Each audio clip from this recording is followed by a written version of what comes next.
Às vezes a loja nem dá lucro, né? Mas ela é uma experiência que depois vai levar o consumidor para outros canais. A gente não pode deixar de entender que o varejo físico é a sua expressão de marca.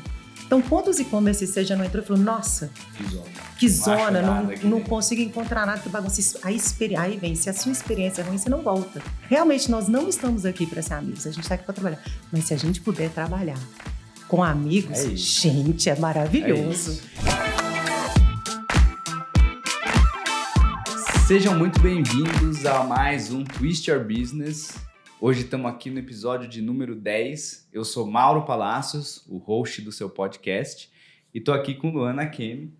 Luana Kemi, que hoje é Head de Trade Marketing e Mídias Sociais na Localiza, e tem uma carreira aí super extensa na área de trade, na área de merchandising, passagens pela Apple, pela Natura, pela Coca-Cola. E ela vai contar aqui um pouco pra gente, presentear a gente aqui com a sua trajetória e contar um pouco da sua experiência aí no setor. Luana, seja muito bem-vinda. Obrigada pelo convite. A gente que agradece a participação e começa contando pra gente a sua trajetória mesmo, né? Por onde você passou, o que você fez. Ixi, acho que vai dar mais de 1 hora de podcast aqui só para assim que é passar bom. por todas as assim que o pessoal gosta. Afinal, são mais de 20 anos aí, né, na área. Bom, eu comecei a minha carreira em vendas, lá em Belo Horizonte, sou mineira, estudei, me formei em BH. Em vendas eu passei pela Ambev e pela Philip Morris, que eu considero que foi assim, essencial essa minha experiência na área comercial para depois trilhar uma carreira em marketing. Mas estando em vendas, eu entrei na Ambev, eu sou formada em Relações Internacionais. Eu entrei na Ambev pensando assim, poxa, vou entrar numa multinacional e depois vou fazer aí a minha migração para uma área de comércio exterior, alguma coisa assim. Mas dentro de vendas eu me apaixonei, conheci um pouco mais de trade marketing, me apaixonei pelo trade marketing e decidi que eu queria realmente trilhar uma carreira nessa área. A oportunidade surgiu quando eu vim trabalhar na Unilever, na área de desenvolvimento de canais, que respondia, né, na época para a diretoria de trade marketing. Aí eu me enveredei por esse mundo aí e não abandonei mais. Na Unilever, engraçado, né, porque isso vou remeter aí ao início dos anos 2000, era mais ou menos, acho que 2006, alguma coisa assim, e a Unilever já tinha uma filosofia que ela falava da Unilever 2020, o que ia ser o varejo lá no ano de 2020. E a Unilever, como uma empresa pioneira, que é, né, extremamente inovadora, ela já entendia que esse mercado ele ia mudar muito, né? Então, alguns exemplos assim do que a gente viu, né, lá nessa época que a gente começou a trabalhar. A Unilever já falava que as redes de autosserviço iam migrar, por exemplo, né, os hipermercados iam totalmente se transformar, iam migrar para mercados de bairro. Né, e a gente viu que isso aconteceu. Sim. Né, hoje, quem não tem um Carrefour Bairro, um Extra Perto, enfim, do lado da sua casa e faz as suas compras semanalmente ou até mesmo diariamente. A OXXO também, né? Eu ia citar exatamente esse exemplo. A OXXO que, assim, né, você piscou o olho, está abrindo uma OXXO perto do seu trabalho, perto da sua casa, que é esse mini mercado de conveniência, né, que cai muito bem nos dias de hoje. Mas ela também falava, por exemplo, que a gente ia migrar para um modelo de atacarejo. Naquela época que a gente tinha no Brasil era Sam's Club, né, que atendia também pessoa física, mas a Unilever já falava, olha, esse mesmo cliente que vai mudar o comportamento de consumo dele para um comportamento diário de mercado de bairro, ele também vai frequentar os atacarejos. E não teve, né, nenhuma surpresa nisso. Hoje a gente vê Atacadão, Açaí, enfim, que também, né, o autosserviço migrou para esse tipo de canal. Uma outra coisa que a Unilever falava demais naquela época, que parecia assim, impossível de acontecer, ela falava, as drogarias de bairro vão deixar de existir. A gente não vai ter mais aquela farmácia onde você conhece o farmacêutico. A gente vai ter só grandes redes de key account, que vão, inclusive, vender remédio. Elas vão ser verdadeiras lojas de conveniência aí do setor. E para isso... Falamos muito sobre isso no episódio passado, no episódio 9, que foi com o André Svartman, que é o CMO de rede de farmácia grande, né? Drogaria São Paulo e Pacheco. São os dois grandes players aí do mercado que realmente revolucionaram a experiência. E aí, falando de experiência, né, que eu acho que é onde eu posso contribuir mais, a gente já começava a pensar assim, o que é a experiência de um atacarejo e o que é a experiência de uma drogaria, por exemplo, igual a gente tem hoje. Porque o cliente é um só.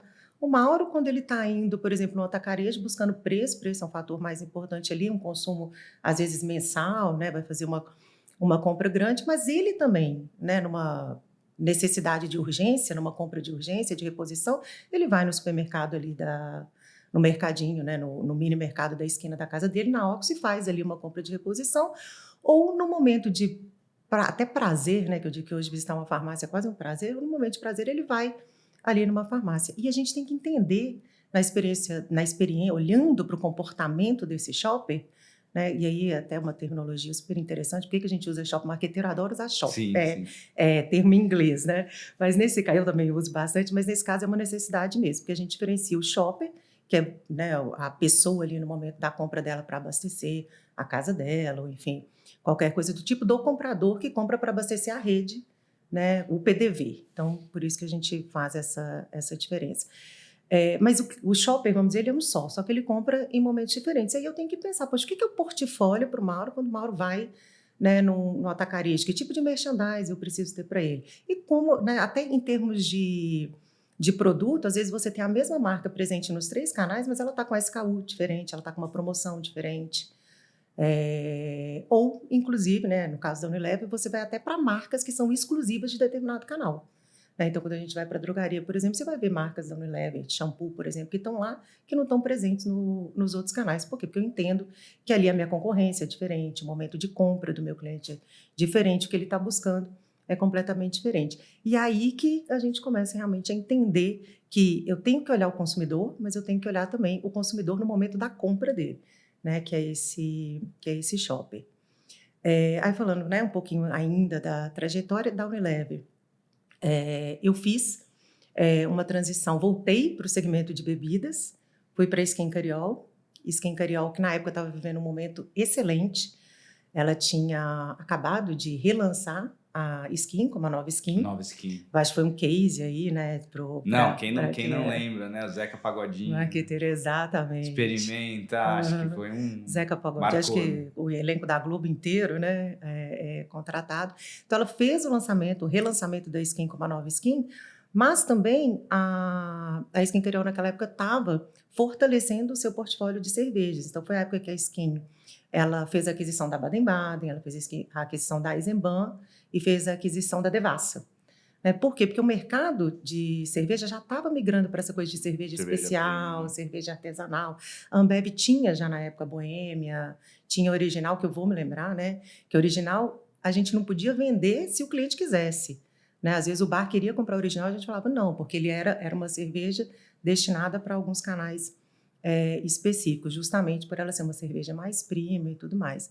Então o mercado de cerveja amadureceu, a Skin entrou, né, bem no início, nesse mercado, e além disso ela também queria se consolidar como uma empresa de bebidas e não só uma empresa cervejeira.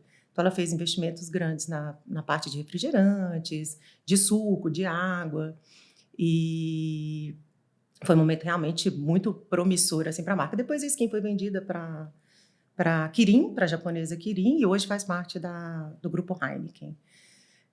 Da Skin, eu continuei no segmento de bebidas, fui para a Coca-Cola, né, que você citou. Na época era a JV Coca-Cola, que na verdade era uma joint venture dos fabricantes Coca-Cola, eram 16, 17 fabricantes Coca-Cola na época, e a Coca-Cola, era uma JV de 49%, 51%, e ela cuidava da produção e da distribuição de tudo que era não carbonatado da Coca-Cola, não refrigerante, vamos dizer assim. Então, tinha o portfólio de água, suco, chá, energético, tinha também, na época que ficava sob responsabilidade dessa joint venture. E o meu trabalho foi muito com a categoria de chá. A Coca-Cola trabalhava no Brasil numa parceria com a Nestlé, distribuindo Nestlé, mas ela adquire a Leão aqui no Brasil para transformar a Leão na marca de chás global dela. E aí é super interessante, quando, né, aqui falando para os marqueteiros, como uma transição de marca, né, com uma força de marca, e a transição de marca é uma coisa que a gente planeja, mas ela pode ser muito mais longa, né, do que a gente imagina.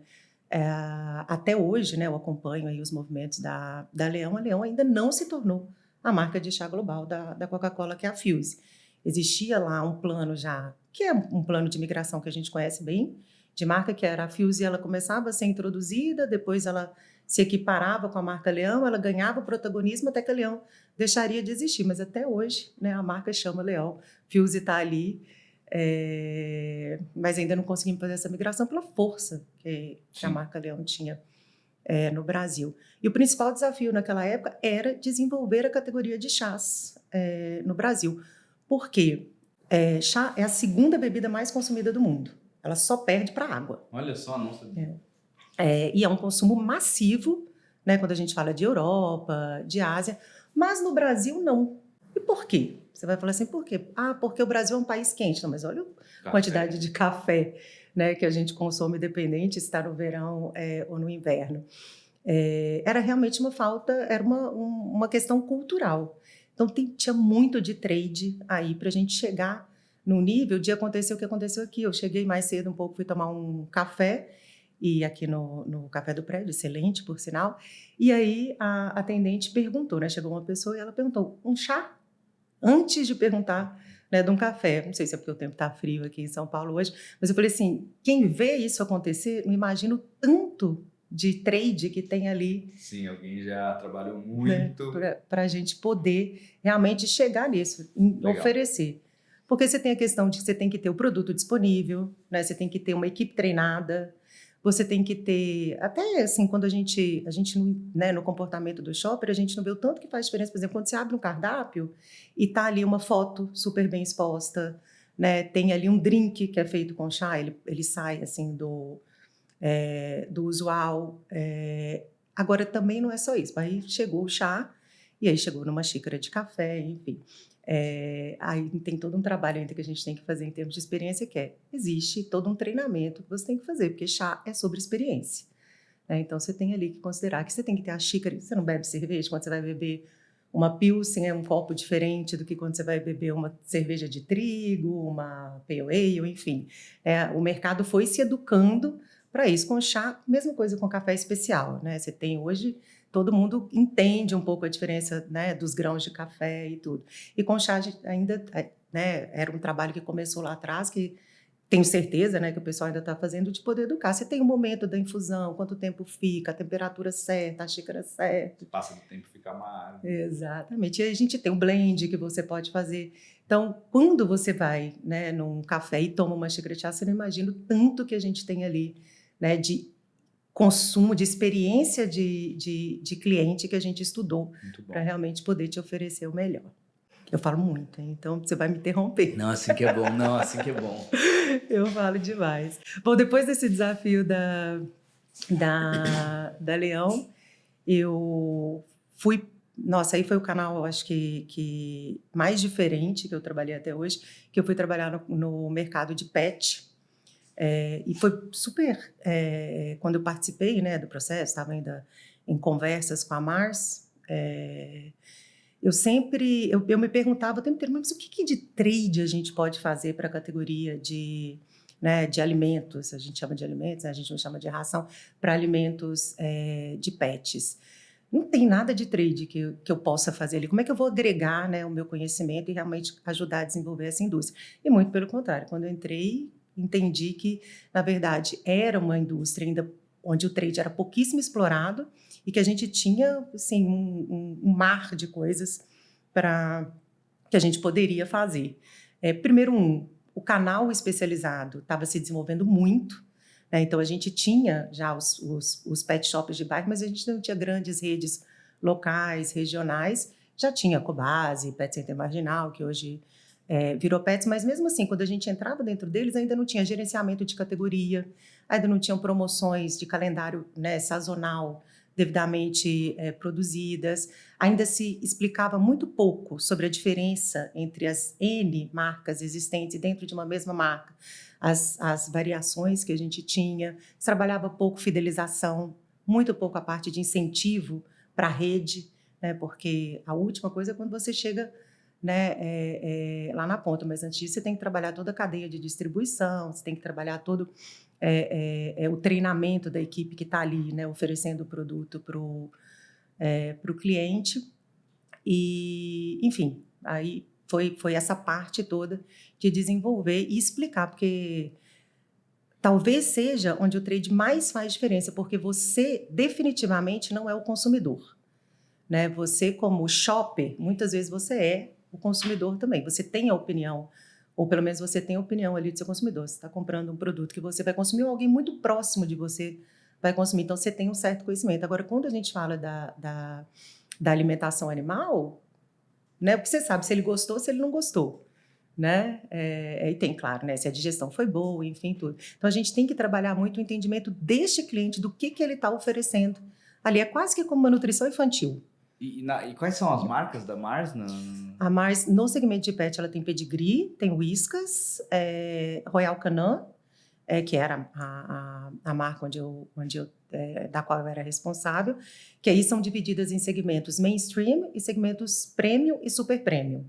Né? O mainstream está aí Pedigree, Whiskas para cão e gato, e aí até o segmento super premium, onde está a Royal Canin, que é vendida só no mercado especializado. Você não vai achar a Royal Canin, por exemplo, no supermercado. Né? Então, a Mars tem as diferentes marcas, cada uma voltada para um público específico. E fora isso, a Mars tem aí, né, as marcas que a gente super conhece, de chocolate, enfim, que a gente ama e tudo mais. E uma marca muito voltada, uma empresa 100% voltada para construir um mundo melhor realmente para os pets. Então, tinha muito desenvolvimento tecnológico e tudo ali que a gente precisava explicar para o cliente, né? Não é simplesmente, né, um alimento. Olha o quanto que a gente tem aqui que foi desenvolvido. O tipo do grão, ele é desenvolvido para o tipo da mandíbula do seu cachorro, né? Se ele é braquicefálico, não é o tipo de respiração que ele tem, o tipo do sistema digestivo dele. Então, era tanta informação que a gente tinha que passar, quase que, em outros segmentos que eu atuei, eu falo que é quase como um dermocosmético. Né? Você tem que mostrar ali o valor que o seu produto tem, o quanto de tecnologia que ele tem ali dentro. E o trade era, né, essencial para a gente falar um pouco disso dentro do ponto de venda, que é o momento da decisão. Isso é muito legal que você trouxe. A gente aqui no podcast, a gente fala muito sobre diferenciação. Eu particularmente entendo a diferenciação como um dos principais papéis do marketing como um todo, né? Por que eu vou comprar esse ou não esse? Ou, o que é diferente desse para esse? O que vai me fazer optar por um determinado produto ou serviço? E olha que legal, né? Como o papel do trade é importante para explicar essa diferenciação ali no PDV, né? Super importante, seja porque você vai fazer a compra sozinho, né? Se você está num canal que ela é mais para o autosserviço, como é que olhando a embalagem, a forma da disposição da embalagem, o material de merchandising, ele vai me ajudar a tomar aquela decisão? Né? Como é que eu vou saber que aquilo ali é o melhor produto? E hoje, quando você entra, as gôndolas de alimento para cães e gatos, elas são gigantescas, né? A gente tem inúmeras marcas e cada muita marca... opção, né? Como é que com a gente entra na cabeça do consumidor e fala, não, essa opção é a certa para você. Não é nem questão de ser melhor ou pior, mas é a certa para sua necessidade, a necessidade do seu animal. Isso, e como é que eu vou explicar uma diferença de preço, né? Porque eu tenho que agregar valor àquilo ali, né? A gente chega a ter 3 vezes, né, o valor de diferença entre um tipo de produto e outro, que no final é o quê? A alimentação. Então, como é que eu vou justificar essa diferença? Justificar não, como é que eu vou mostrar para o cliente que realmente existe, né, uma diferença ali entre o produto. Então, assim, o papel do trade ele é fundamental, principalmente para essas categorias que, além de marca, né, você precisa muito ir pelo benefício que ela entrega. Acho que foi fundamental, aprendi muito nesse canal, que ele trabalha. A gente começava, por exemplo, trabalhando, e acho que as pessoas entendem, a gente começava trabalhando o universitário. Né? Então, a gente ia lá nas universidades, trabalhava junto com os professores para pegar desde o universitário que está se formando em medicina veterinária, né? Porque a recomendação do seu veterinário é extremamente importante, é aí que o trade atua. Né? Então, eu vou lá, trabalho com a recomendação do seu veterinário, que te recomenda, e depois eu ainda tenho que garantir que o atendente lá da loja, o vendedor, garanta que não vai ser trocada aquela recomendação do seu veterinário. Então, ele tem que respaldar a recomendação do seu veterinário. Afinal, quantas vezes você já chegou para comprar alguma coisa e o atendente falou, não, né, isso aqui tem uma que é muito melhor, que é igual, né? Melhor talvez não, mas é igual, mas por um preço menor. Então, como é que você trabalha toda a cadeia né? E essa acho que é a função do trade, você trabalhar desde a cadeia de distribuição até realmente a venda que acontece ali, seja no modelo de autosserviço, onde você mesmo se serve, você precisa trazer todas as informações, ou aonde você, né, é recomendado por alguém. Então, essa que eu acho que é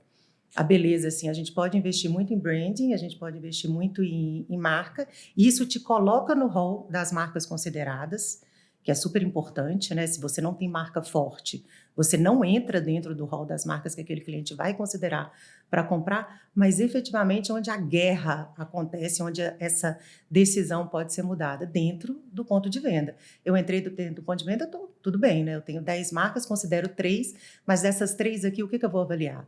Vai começar por preço? Preço é um fator importante? É um fator importante, claro. Mas vai começar se eu encontrei aquela marca. Porque quantas vezes você já foi no supermercado, por exemplo, saiu de lá e não encontrou o produto que você queria? Ele estava lá, né? Só que ele estava lá num local onde você não passou por ele, onde você passou e não enxergou.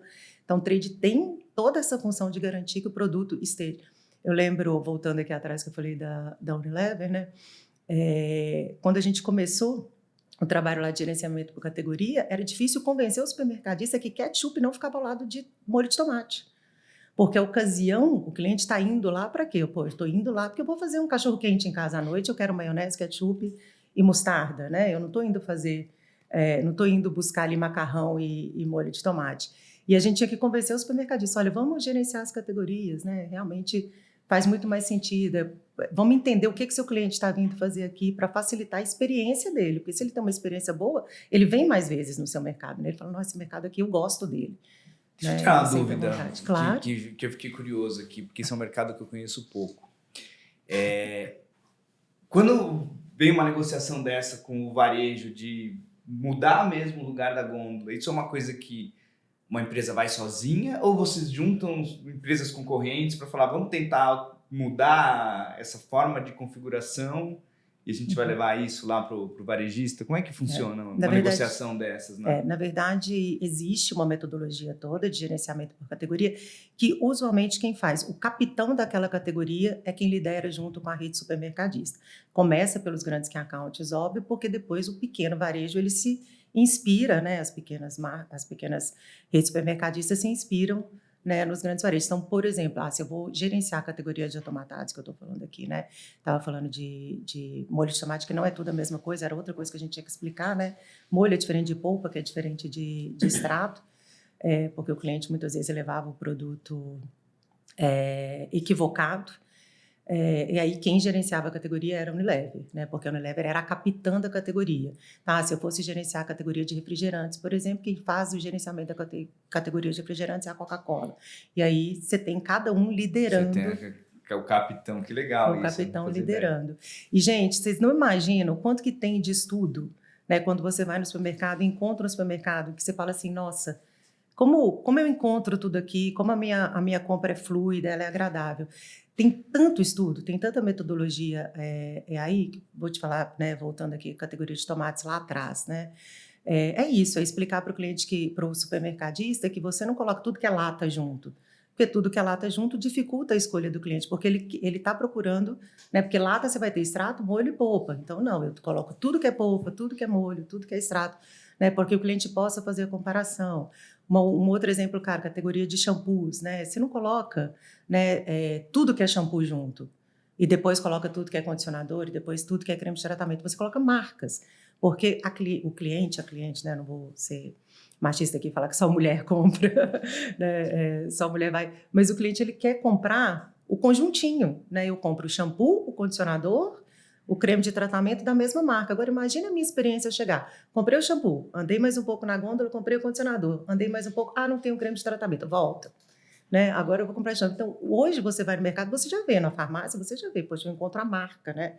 As marcas blocadas ali. Por quê? Porque eu quero fazer essa compra em conjuntinho. Ou até, por exemplo, como a gente mudou dentro dos supermercados, a exposição de roupa e eletrodoméstico, né? Porque existe um caminho que você segue nos hipermercados, né? Principalmente que trabalham com essas duas categorias. Você entra, você vira, porque tem um lugar de entrada, um lugar de saída, você entra, vira para a direita, passa por ali. Então, se essa categoria não está ali logo no início, na sua vista, te obrigando a passar por ali. Quantas vezes você foi no supermercado comprar, sei lá, meia? Né? Você não falou, vou ao supermercado comprar meia. Mas se eu estou ali e eu sou obrigado a passar por aquela categoria... Puxa, bem que eu estava precisando de uma meia. Exatamente. Então, a gente identifica. E aí, gente, a gente tem toda a metodologia para fazer isso. Desde monitoramentos de câmera, né, que medem não só fluxo de passagem, por que lado do corredor o cliente entra, metodologia de eye tracking, né, que você mede para saber para onde o cliente está olhando, né, onde a visão dele bate primeiro, onde ela permanece mais tempo. Inclusive ajuda a determinar para o varejo também o preço de cada andar ali, né? Total, te determina o que são os pontos quentes e os pontos frios, por exemplo, de um varejo. Então, por exemplo, se um ponto está muito frio, que categoria que eu vou levar para lá, né, para poder aquecer aquela... Gente, metro quadrado é a coisa mais cara que a gente tem, né? Então, como é que eu levo uma categoria para lá que eu possa aquecer aquele ponto e garantir que ele seja visitado? Como é que eu vou expor os produtos, né, da primeira para a última prateleira em termos de ranking de preço? Né? Como é que eu vou começar um corredor e terminar um corredor? Né? Com que eu começo do mais vendido ou do menos vendido? Né? Da categoria mais buscada para menos buscada? Como é que eu faço, né, a interseção, que a gente chama de cross-merchandising? Né? Então, tem produtos que eles estão em pontos duplos. Por quê? Porque faz sentido eu vender um produto junto com o outro, uma compra é impulsionada pela outra. Né? Como é que eu faço a compra por impulso, aquilo que não está dentro da minha lista de compras, vamos dizer assim, mas eu acabo levando porque eu passo, né, por aquele produto. Então, tem muita ciência, tem muito estudo por trás disso, e às vezes o trade marketing ele acaba sendo um pouco, acho que vou até falar aqui um pouco contra mim, ele é a parte talvez menos glamurosa do marketing, mas uma estratégia de branding, né, uma estratégia de marca forte, ela só se consolida se a estratégia de trade marketing está extremamente bem desenvolvida, né, porque igual eu disse, uma coisa é você considerar aquela marca, outra coisa é efetivamente você comprar aquela marca quando você está ali exposta a várias outras, né. Muito bom. Acho que isso é bem... Acho que eu parei contando aqui da minha experiência, eu parei na Mars. Na Mars, isso.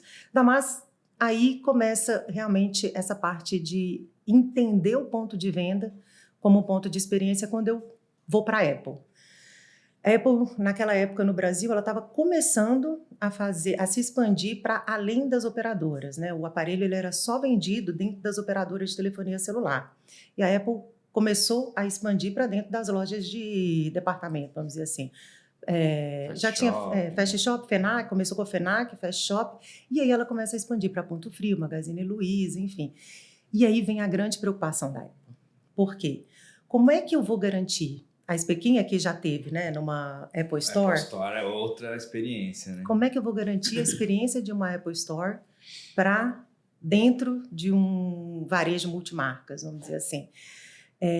A Apple, ela tem, quando você entra dentro de uma Apple Store, você vai entender o que a gente fala de experiência. E tem algumas curiosidades aqui da Apple que elas são interessantíssimas. Por exemplo, você pega uma loja da Apple, ela tem um padrão. Né? Você vai, por exemplo, você entra, você vê as mesas de maple, né? Da madeira maple, que a Apple planta para, em determinada época, colher aquela madeira para poder fazer as mesas que tem esse padrão no mundo inteiro. Que você vai ver, vai lá ver aquela... É sempre, então, de madeira da maple. Que é acho que é no Canadá. Agora que é a mesma daquela folhinha do Canadá, né? Que então, e tem uma determinada... também, né? Exatamente. Depois eu fiz essa associação com a escola canadense. E tem uma determinada época, né, do crescimento da árvore que você tem que colher para ela manter aquela cor, enfim, e tudo mais. A mesa ela tem uma altura, porque ela é uma altura que ela é pensada para você poder experimentar os produtos da forma mais confortável possível. Quando você... Gente, era assim, a distância que o mouse está do desktop lá do Mac, ele é feito para o teclado, né? Você tem toda uma metodologia. Eu me lembro, por exemplo, que a exposição dos notebooks, né? Você chegava, a gente tinha um aplicativo para a gente poder medir o ângulo da tela, né? Porque as telas tinham que ficar um pouquinho fechadas. Por quê? Porque a ideia é que você chegue e faça isso aqui. Sentir o peso. Para você sentir o quanto ele é leve. Olha só. Entendeu? O quanto, né, você consegue ter toda a tecnologia da Apple dentro de alguma coisa. Os aplicativos, quando você chega numa Apple Store, os aplicativos que estão ali baixados, dentro do que a gente chama de modelo demo, né? Eles são todos pensados para você ter a melhor experiência possível, né, dentro daquele aparelho. Não é qualquer aplicativo que está ali. Eles são estrategicamente pensados. Então, tem todo um estudo que é feito com base no comportamento do cliente para oferecer para ele a melhor experiência, e aí que muda, porque não necessariamente eu estou procurando uma venda ali. Né? Ela é muito mais um showroom, Sim. vamos dizer assim, para você experimentar os produtos. E você pode comprar esse produto, mas se você entrar numa loja Apple e pedir só para ver, né, sem zero interesse em comprar, você vai ser extremamente bem atendido, como se você tivesse todo o interesse em adquirir o produto, porque depois o consumidor ele mudou, ele é digital, ele é multicanal. Você vai achar, se você encontrou o cara, não comprou lá, ele vai comprar em outro momento. Eu posso, né? Se a minha experiência for boa, eu posso comprar na internet, eu posso comprar na loja do lado, eu posso fazer, né? Posso até comprar um aparelho, porque um dos argumentos de venda mais fortes da Apple é que o produto não desvaloriza. Eu posso até comprar um aparelho, né, de segunda mão. Então, assim, o importante realmente é que o cliente se apaixone pelo produto. Que é diferente do varejo supermercadista, que eu preciso pegar o cara na hora ali, senão ele não vai voltar para comprar por impulso, né? Totalmente. Então, aí é que realmente vira a chave. E aí vão para a Apple eleva, né, o patamar de experiência, que realmente, porque a gente fala assim, produto você até pode copiar.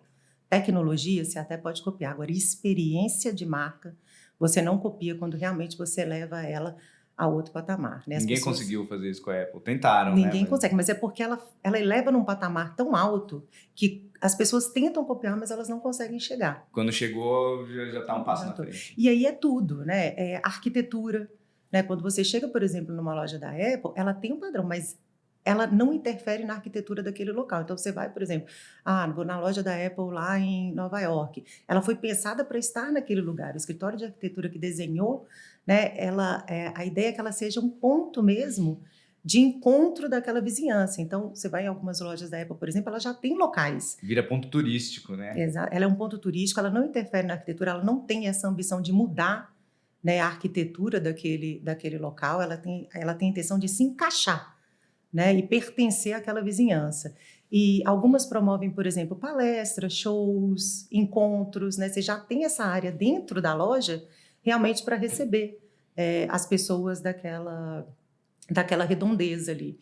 Então, ela tem realmente elevado. E aí, a forma, né? O treinamento da equipe, né? Isso tudo é uma continuidade da sua experiência incrível com o produto. Você continua tendo essa experiência incrível quando você vai na loja física. E aí, a marca passa a ter o quê? Ela não passa a ter cliente, ela passa a ter pessoas apaixonadas pela marca. Que aí, eu já começo a transformar essa relação entre cliente e marca em intangível. Né? Já não tem mais explicação para o quanto que o cliente. Podem vir outras tecnologias, podem vir outros produtos, o cliente não quer nem experimentar. E realmente ele não só ama aquela marca, como ele advoga a favor daquela marca. E isso acho que foi um dos maiores aprendizados que eu tive e que eu tenho tentado trazer agora para essa mudança de comportamento do cliente. A gente não pode mais enxergar os pontos de contato físico, que é o que eu chamo, como pontos de venda. Eles são pontos de experiência, porque não necessariamente a venda vai acontecer ali. A venda vai acontecer a partir da experiência que o cliente tem ali. E isso eu trouxe muito para a The Body Shop, quando eu fui para a The Body Shop fazer o startup da The Body Shop no Brasil. A The Body Shop, não sei para quem conhece, é uma marca inglesa que foi, né, veio pelo Brasil através da L'Oréal. Depois a L'Oréal fez a venda para a Natura e agora parece que a Natura vendeu para um grupo italiano. Acho que era uma das únicas marcas de cosméticos que ainda não estava no Brasil. Ela entrou no Brasil comprando uma rede de franquias nacional chamada Emporio Body Store, que se inspirava na The Body Shop. E aí, nesse startup, uma das coisas mais importantes que a gente queria trazer era justamente a experiência da marca. Então, quando a gente, né, elaborou o ambiental, por exemplo, da loja, pensou, né, cada ponto da loja, a gente tinha que transmitir o que era a marca. Né? Então, é uma marca, por exemplo, vegana, é uma marca contra a crueldade animal, é uma marca que valoriza, né, o empoderamento feminino. Então, como é que em cada espaço da loja eu ia trazer isso? Então, aí você pensa, desde o material que eu vou usar, como material de uma fonte sustentável, um material reciclável, né, a comunicação que eu vou colocar, o uniforme da equipe, a personalidade da equipe que vai ser de atendimento. Então, tudo isso tem que transmitir a sua marca. E o mais importante, era um ponto onde a gente convidava os clientes a experimentar. Uma das coisas que a gente mais falava o cliente vê aqui, se ele quiser vir todos os dias, né, chegar ali na gôndola, pegar o tester, né, na prateleira, pegar o tester e passar, 1 hora ele vai comprar. Então, ele pode vir aqui, convida o cliente a experimentar todos os produtos. Então, você vai numa loja da The Body Shop, ele te oferece, por exemplo, uma revitalização facial. Você vai ficar ali, às vezes, meia hora com a pessoa, a expert, né, em skincare, passando, né, fazendo uma revitalização, desde a limpeza facial até a hidratação, para você experimentar os produtos. E se você não quiser comprar, tá tudo bem, né, porque depois essa compra vai acontecer em algum momento. Sim, você está ali construindo, né, a marca. Totalmente. Ou porque você vai comprar na internet, no próprio e-commerce da loja, ou no e-commerce de um marketplace, né? Ou você vai comprar numa loja, né, que venda os produtos, uma loja multimarcas que venda, que hoje também já está avançando para isso. Então, acho que esse é a grande diferença. E quando a gente fala principalmente de marcas nativas digitais, né, porque no Brasil a The Body Shop ela entra, né, com um trabalho muito forte também no social, e também vamos migrar um pouquinho para essa parte de redes sociais, e as pessoas começam a conhecer a sua marca, né, principalmente através do digital. Aí é que a expectativa não pode ser quebrada de forma nenhuma, né? Tive até recentemente, fiz até um post no LinkedIn, não conhecia ainda a loja da Baum, né? Baum para mim é uma marca nativa digital, né, muito sucesso, né, entre os jovens e tudo, e ela resolve enveredar para o varejo físico. Fui lá conhecer a loja. É uma expressão da marca, né? Assim, ali no Shopping Morumbi, no Shopping Morumbi, tudo que você vê, né? A vitrine, a arquitetura, a equipe, tudo aquilo foi pensado. Agora, você imagina, você conhece uma marca no digital, né? Você interage com aquela marca, você se apaixona por aquela marca. Quando você vai num ponto físico daquela marca, tem essa quebra de expectativa. Né? Você fala, poxa, não era nada disso que eu estava esperando. Imaginei uma coisa muito diferente na minha cabeça. Imagina, não sei, vamos, né? Vou chegar e é uma loja fria, né? É uma loja tradicional, não é o que você esperava da marca. E a The Body Shop tinha muito essa missão, né? Como ela veio para o Brasil e investiu muito, né? No digital, no social, aqui nessa conversa, e muitos clientes já conheceram lá de fora. Imagina se eu chegasse e eu não tivesse essa mesma experiência. Eu vou, né, chutar aqui. É uma marca extremamente ativista, né? Eu chego dentro de um ponto de venda, só tem, sei lá, público, né, atendentes masculinos. Né? Uma quebra de expectativa. Você fala, poxa, não era isso que eu esperava encontrar aqui. E é aí que eu venho cada vez mais falando, que não se pode deixar de entender esse varejo físico como ponto de expressão de marca. Né? Cada vez mais as marcas têm que entender que, por isso, marcas digitais vêm para o físico também, porque é a hora onde elas conseguem tangibilizar aquilo que elas se propõem a ser enquanto marca. A gente não pode deixar de entender que o varejo físico é a sua expressão de marca, né? E é ali que as pessoas realmente tocam, né, na sua marca. E ela tem que refletir cada detalhe daquilo que você se propõe a ser, do seu propósito e tudo mais. E acho que as empresas estão cada vez mais entendendo isso, investindo, né? Com a pandemia, todo mundo falou, varejo físico vai morrer. Não vamos ter loja física, né? Isso aí vai acabar. E o que a gente vê que não. Na verdade, os investimentos em experiência as lojas tiveram que mudar, óbvio, e cada vez mais elas estão indo para esse caminho de investir na experiência de marca para entender que aquilo traz valor, né, para a venda, onde quer que a venda vá acontecer. Às vezes a loja nem dá lucro, né? Mas ela é uma experiência que depois vai levar o consumidor para outros canais. E aí é o que a gente tem que... Aí é uma mudança de mentalidade, gente, radical. O que é não dar lucro?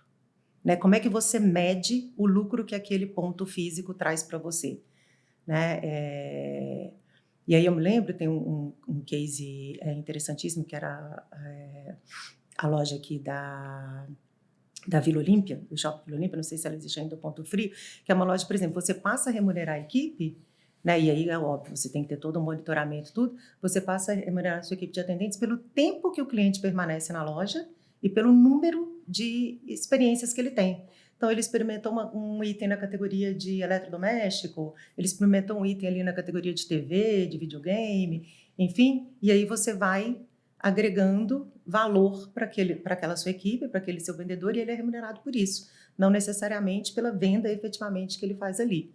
né? Então, isso é uma mudança de mentalidade. E que é uma mudança muito legal, né? Faz muito sentido se você for pensar do ponto de vista de marca. Super legal. Até porque, senão, você teria também que fazer o contrário. Se eu tenho, por exemplo, compra e retire aqui, eu tenho que começar a pensar, então, se o cliente comprou no e-commerce e ele veio retirar aqui, essa venda é do e-commerce ou essa venda é daqui? Entendeu? Por isso que não dá mais para enxergar os canais separados. Não tem mais para falar assim, uma coisa é loja física, uma coisa é e-commerce, uma coisa é marketing. Não dá. As coisas são 100% integradas. E o cliente quer isso, né? Ele quer... E aí vem uma evolução do trade também para o trade digital. Porque durante muito tempo falou assim, vamos colocar um e-commerce. Né? E eu acho que na pandemia o supermercado foi um excelente exemplo disso. Vamos colocar um e-commerce. Gente, mas se eu vou colocar um e-commerce, eu tenho que pensar o comportamento do shopper dentro do e-commerce também. Como é que o cliente compra dentro do e-commerce? Né? Então, eu tenho que ter ali separadas as categorias, por exemplo. Né? Eu estou entrando dentro do e-commerce, como é que é a categoria na loja física? Eu tenho feminino, masculino, infantil? Né? Aí, dentro do feminino, eu passo para o social, casual dia a dia, moda praia, fitness. Eu tenho que ter tudo isso dentro do meu e-commerce muito bem dividido. Né? Porque o cliente está fazendo ali uma compra virtual, né? Mas ele reflete o comportamento dele no mundo físico. Então, quantos e-commerce você já não entrou e falou, nossa, que zona, não consigo encontrar nada, que bagunça. Aí vem, se a sua experiência é ruim, você não volta. Né? E quando você falou assim, nossa, mas eu achei aqui essa interface tão boa, né? E eu só compro aqui. E outra, a gente tem isso. Aí vem a eu só compro aqui. Não, por quê? Nossa, porque ali eu encontro tudo que eu acho, eu me entendo naquele, eu acho... Assim, em vez de ser uma compra estressante, é uma compra agradável. E quanto mais agradável ela for, mais tempo você permanece, mais coisas você vê, mais você compra. É a mesma lógica do varejo físico, né? Não tem nenhuma diferença. Claro, algumas particularidades, mas a gente precisa entender que a gente tem que entender sempre o comportamento do nosso cliente, o que ele compra, como ele compra, a que ele compra, para poder oferecer a melhor experiência, porque a experiência traz volume. Entendeu? E acho que as pessoas já estão mudando bem essa mentalidade. E, bom, e aí da The Body Shop eu faço essa migração. A The Body Shop depois foi, né, adquirida pela Natura, e aí eu faço essa migração para Localiza, que é a primeira vez que eu vou trabalhar com serviços, aí depois né, desse tanto de empresa, é a primeira vez que eu fui trabalhar com serviços, também naquela dúvida, poxa, o que dá para a gente fazer de experiência, né, de trade dentro desse segmento? E aí é um mundo de descobertas também, a área não existia, né, criei, né, junto com o CMO na época, a área, desenvolvemos, e hoje é uma área muito consolidada dentro da empresa e que consegue entregar o seu valor. A categoria cresceu muito, né, nos últimos anos. Acho que pouca gente sabe, Localiza é muito mais do que aluguel de carros. Né? A gente tem o aluguel, a gente tem a assinatura, a gente tem a venda, e a gente tem toda a parte de empresas aí que faz gerenciamento de frotas, né, para as grandes empresas. E a experiência que você tem, né, com o produto é que vai determinar a sua recorrência e a sua fidelidade para aquela marca. E pode ser muito estressante, a gente estava conversando aqui antes, né? Pode ser muito estressante, né? A experiência de alugar ou de comprar um carro, ou você pode tornar isso muito mais prazeroso, à medida em que você torna o ambiente mais agradável. E aí, quem alugou carro já no Brasil ou fora do Brasil sabe que a gente estava falando aqui de como é que você leva, né, a experiência para outro patamar. É a mesma coisa no mundo inteiro. Não tem nenhuma locadora, eu falo porque visitei assim, locadoras no mundo inteiro para a gente chegar nesse novo conceito que a gente tem agora, e é muito mais do mesmo. E a Localiza entendeu realmente que ela precisa, né, como a maior empresa de mobilidade do mundo hoje, ela precisa elevar essa experiência para um outro patamar. E em 2022, salvo engano, a gente fez o rebranding da marca, né? Então a Localiza mudou a marca dela. E o que a gente se propõe a ser um universo digital, onde o cliente interage muito com a nossa marca, a gente não pode ter o quê? Essa quebra de expectativa. Então, não pode ser uma marca que está se rejuvenescendo, uma marca que vai falar muito mais sobre o caminho, né, do que sobre o destino final, sobre as emoções, né, e a experiência que você vive, né, quando você está, né, usufruindo de serviço, seja com seu carro assinado, alugado ou comprado. Então, se eu vou migrar para isso, eu não posso chegar numa agência que não transmita, né, 100% disso. Então, hoje, para quem, né, já teve a oportunidade de ir numa das agências, a gente está começando a fazer a migração agora, vai se deparar com uma agência, por exemplo, que ela tem um sound branding desenvolvido especificamente para conversar com o que é a nova marca, que foi desenvolvido com a Gomos, que é super especialista nisso. Então, a gente tem ali uma identidade sonora toda desenvolvida para Localiza. A gente tem uma identidade olfativa que foi desenvolvida também para te remeter, né, aos bons momentos que você vive. Então, a gente desenvolveu junto com a Firmenich, que é uma das maiores casas de fragrância do mundo, né, uma das principais casas de fragrância do mundo. Então, a gente desenvolve isso. Então, quando você sente ali o aroma na Localiza, ele te remete. Aí a gente, né, nas pesquisas com o cliente mostra, me remeteu à natureza, me remeteu, né, que é uma das coisas que a gente fala muito, né, que é a férias, me remeteu, né, a alegria. O cliente passa isso. Então a gente desenvolve esse sound brand e toda a parte arquitetural que a gente desenvolveu junto com um escritório de arquitetura muito renomado, que é a Romero Lab, que entre alguns projetos no Brasil tem as lojas da Cacau Show, que são incríveis, né? As lojas da Samsung também aqui no Brasil são eles. Então a gente foi lá, entendeu todo o comportamento do cliente, né? Voltou para dentro e falou assim, agora vamos desenvolver uma agência que seja para ele o que o cliente espera, que facilite não só a operação, né? A entrada, a saída, a retirada do carro, mas que também traga todos os nossos conceitos de marca para que o cliente possa experimentar. E acho que quem vai pode não perceber, mas sai com essa sensação. E é tudo, gente. É desde da forma como você escreve uma placa, entendeu? Uma placa de sinalização, né? Se você traz o seu tom de voz para aquela placa, existe diferentes formas de você dizer acesso exclusivo, por exemplo, né? Ou você pode trazer o seu tom de voz para dizer que, né, ali só, né? A gente está pensando aqui em você, né? Então não é, né? É um lugar onde a gente pensa no cliente, não necessariamente a gente recebe o cliente. Então, em cada detalhezinho dessa nova agência, você vai ver o que é essa nova marca que a gente se propõe a ser. É muito legal porque eu sou consumidor do serviço aluguel de carros, né? Viajo muito e já aluguei carro também em muitos países e é sempre a experiência muito parecida do ponto de vista negativo em geral, né? E o que vocês estão fazendo aqui realmente é muito legal. Você vai numa loja, tudo isso que você trouxe, dá para sentir isso, né? E como consumidor, você diz, nossa, eu sinto que eu estou sendo bem cuidado aqui. Não sei, nem sei direito dizer por quê. Mas daí você vai ver, é o sound design que está aqui, é o aroma que está ali, é um atendimento diferenciado, de um treinamento que consegue transmitir os valores, né, que se precisa para a equipe, que te passa uma confiança para, eu vou aqui, eu sinto que eu estou seguro de alugar um carro, que eu não vou ter nenhum pepino, enquanto muitas vezes você aluga aquela coisa, tá aí sua chave, se vira, vai buscar lá no pátio o teu carro, o seu né? carro. Se tiver dúvida, né? Lê no contrato. Toma aí o contrato, 50 páginas no contrato em inglês para você assinar e aí você fala assim, e agora, né? Se for um pneu aqui, o que eu faço? Você já pega o carro meio com medo num país desconhecido, né? E quando eu alugo o carro aqui, eu sou consumidor Localiza, né? Tem 2 agências aqui bem perto. Aqui no Brasil, na Localiza, realmente vocês estão fazendo uma experiência muito legal e tem que deixar o elogio aqui como consumidor, né?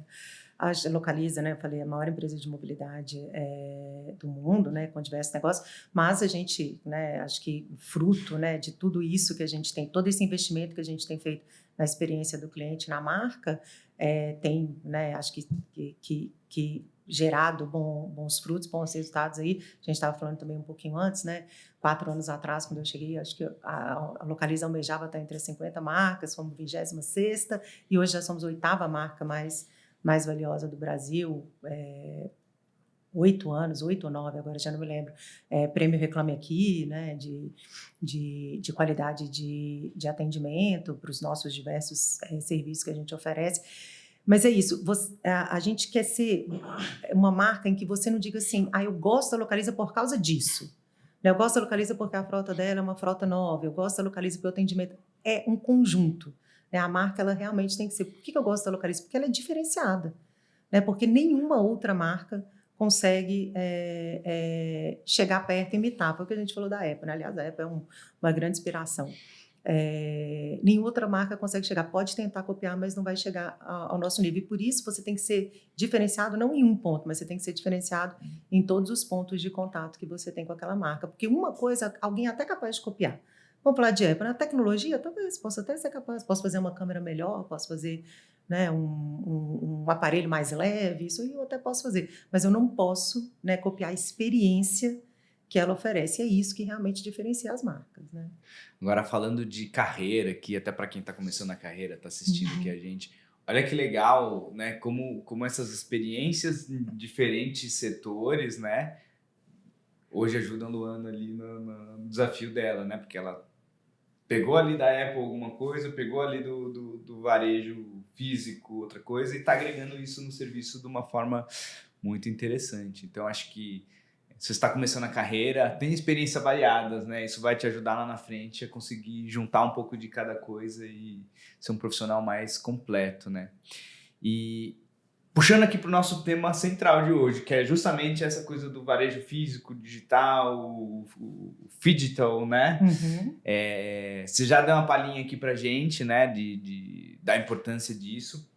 Agora, começando aqui pela própria Localiza, né? Porque você também lidera ali a parte do social media, né? Como é que funciona essa integração na prática ali do digital com o físico para fazer tudo isso se conversar de forma fluida? Acho que hoje, na verdade, o nosso negócio, ele acontece muito, tem uma parte do negócio que ele é o que a gente chama de walk-in, né? Que é o cliente que, né, deixa para alugar o carro quando ele já está dentro da agência ou passando, né, por uma agência, mas esse é um percentual pequeno e que tende a diminuir cada vez mais. Né? Realmente a locação de carro ela acontece antes, né, no seu planejamento de viagem. E qual que é a função que o social tem? Qual que é o nosso desafio? A gente não quer, aqui eu estou falando de locação, mas isso estende também para os outros negócios da companhia, a gente não quer ser apenas a última etapa do seu planejamento de viagem. Então, assim, decidi que eu vou marcar férias, aí marquei as minhas férias, aí fui lá, comprei o quê? Primeiro, passagem aérea, decidi o destino, comprei a passagem aérea, depois a passagem aérea e o hotel, depois do hotel, até chegar na última, aí mala, né? Eu pedi a mala, o que eu vou colocar, enfim, até os ingressos, né, do passeio, até chegar na locação de carro. Eu não quero chegar, né, ser só aquela última etapa do seu planejamento de viagem. E por isso a gente investe cada vez mais o quê? Na produção de conteúdo, porque a gente está nas redes sociais, tem todo um trabalho que é feito pelo time incrível que a gente tem lá de SEO e performance também, que é realmente para trabalhar esse lead, que é um lead que já está no momento de conversão, uma parte super importante também do funil de marketing, mas a gente quer trazer conteúdo também para esse topo do funil. Porque por que você está nas redes sociais? Você está nas redes sociais para consumir um conteúdo que te agrada, que você gosta. Né? E aí a gente precisa falar de quê? A gente precisou ir entender o que o nosso consumidor gosta. Nosso consumidor gosta de viajar. Mas você viaja quantas vezes por ano a passeio, enfim, ou a trabalho? Muito menos do que a gente gostaria, né? Eu gostaria de viajar muito mais. Mas eu começo a pesquisar a minha viagem um ano antes. Né? Então, como é que eu converso com esse cliente um ano antes para eu poder oferecer para ele, né, trazer insumos para esse meu time de performance trabalhar, CRM, enfim, tudo mais, e poder oferecer a oferta mais personalizada para esse cliente, para que na hora que chegue, ela até pode ser o seu último momento de decisão, né, a última coisa que você vai fazer na sua viagem, mas para que quando chegue ali, você não tenha dúvida de que a marca que você vai escolher é a Localiza. Por quê? Porque a Localiza está com você nesse último ano, enquanto você está pesquisando, né, tudo sobre a sua viagem de férias. Então, a gente lançou, por exemplo, o Hub de conteúdo, que é o vaipormim.com, acessem, que é um hub que fala, por exemplo, traz conteúdo de viagens. Então, você pode ir ali e ter as melhores dicas de viagem que você pode encontrar, inclusive com o uso de inteligência artificial para você montar o seu roteiro personalizado. Olha que legal. Então, você pode ir ali, por exemplo, e colocar eu estou viajando a trabalho ou a lazer, estou viajando sozinho, com família, com criança. O que eu gosto? Eu gosto de praia, eu gosto de cachoeira e tal. E ele vai te recomendar, né, o roteiro, ou se você já tem a cidade para onde você quer ir, ele te recomenda e ele te traz. Você coloca quantos dias, ele te traz. Do dia 1 ao teu último dia de passeio, tudo aquilo que você pode fazer, né, que são os pontos principais, inclusive trazendo o que a gente chama de dicas escondidas, né? Então, eu trago, por exemplo, dicas de parceiros, né? Se eu vou naquele determinado local e eu tenho ali um parceiro Localiza, que pelo meu programa de fidelidade eu consigo ter um desconto, poxa, vou indicar ali naquele roteiro a rede hoteleira, vou indicar o restaurante, vou indicar o estacionamento, que a gente estava falando aqui. Tudo para que o quê? Para que a sua viagem seja completa, né? Porque a gente quer que a sua experiência, você está com o carro a viagem inteira, então que a sua experiência o tempo inteiro seja a melhor experiência possível. Então é isso que a gente começa a investir. Quando a gente vai falar, por exemplo, de venda de carros, eu quero falar com amantes de carros, com amantes de autos. Então, eu vou ter conteúdo ali que fala especificamente de um carro que está ali disponível para venda, ou de um feirão, ou de uma Black Friday que vai acontecer. Vou ter esse tipo de conteúdo também. Mas eu vou ter conteúdo, por exemplo, que vai para além disso, né? Eu quero saber qual que é a diferença entre o modelo X e o modelo Y. Quero saber qual que é mais econômico, qual que performa melhor. Ou até de modelos que não estão na nossa frota, né? Eu quero falar de um modelo que é sonho de consumo, ou de um lançamento novo, ou quero falar de carro elétrico no geral. Eu vou trazer isso por quê? Porque se o Mauro é um apaixonado por carros, ele vai consumir esse conteúdo. E aí, o que é? Eu estou falando com o Mauro o tempo inteiro, estou captando esse lead, vou trabalhando esse lead ao longo do funil. E na hora que você for comprar um carro, de quem que você vai comprar o carro? Poxa, eu vou comprar da Localiza, porque eu estou acompanhando, ou pelo menos vou considerar a Localiza, Sim. porque eu estou acompanhando a Localiza. Você troca de carro uma vez a cada, vamos dizer, né? 2 anos, se você troca bastante, né? Então, nesses 2 anos, a Localiza continuou comigo, eu fui consumindo. É uma marca confiável, é uma marca que tem os modelos disponíveis que eu gosto. E eu vou. Então, acho que é esse o papel que o social tem hoje, entendeu? E, mais importante ainda, o social tem o papel de falar com quem não é tomador, não é o contratante ou o comprador diretamente, mas ele é a pessoa que influencia decisivamente na sua decisão de compra. Então, se vou comprar um carro, tem uma pessoa que me influencia demais, que é meu marido, ou enfim, os meus filhos também, né? Um carro que vai ser usado pela família. Então, como é que eu converso para além da pessoa que vai efetivamente fazer a compra, mas as pessoas que participam? A mesma coisa de um roteiro de viagens. Todo mundo na família participa da decisão de roteiro de viagens. Mas se eu for trabalhar só com o meu cadastro, eu vou trabalhar só com a pessoa que assina o contrato no final. E a minha base é muito mais ampla do que isso, né? Eu quero conversar com todo mundo que participa daquilo ali. Então, acho que o social ele tem essa missão aí de gerar essa conversa. A gente estava até conversando esses dias, a gente vai passar agora, né? Fim dos cookies, né? Então, assim, como é que eu vou conseguir... Desafio brabo para os marqueteiros, brabo, mas publicitários e agências. Conteúdo tem um papel fundamental nisso, né? Porque eu estou ali, ó, no topo, né? Então, se eu estou conversando aqui com o cliente no topo, estou entendendo o comportamento dele, as coisas que ele está procurando, que ele está buscando, que ele gosta de consumir, para eu descer esse cliente depois para o funil, né? Fica, até melhor, a base passa a ser minha mesmo, né? E não estou trabalhando como a base. CRM, né? Integrado, vai que vai. Eu acho que conteúdo vai assumir um papel cada vez mais estratégico, né? Graças a isso. Bom, a gente está se preparando faz muito tempo também para esse momento, né? Não foi anunciado do dia para a noite e tal. Então, acho que isso é super importante a gente entender. Então, entenda o que o seu cliente quer. Não pense conteúdo só como ao momento de você ofertar alguma coisa para o cliente. Pense conteúdo como um momento de conversa com o seu cliente, né? Como é que eu converso com esse cliente? E o maior desafio que a gente tem é entender a conversão, né? Porque eu consumo conteúdo, mas efetivamente eu converto por outro canal, né? Eu não estou clicando ali numa oferta ou no cupom de desconto que está ali. Eu consumo esse conteúdo e depois eu vou no site, depois eu vou no app, né? E consumo diretamente. Que é uma clareza que acho que falta para muito gestor aí de marketing, pelo que a gente vê do mercado. Esse conteúdo não está gerando resultado, porque não está gerando venda direta, né? Mas espera, não é esse o papel, né? Uhum. É isso. Acho que assim, a gente tem esse desafio e aí depois a gente pode...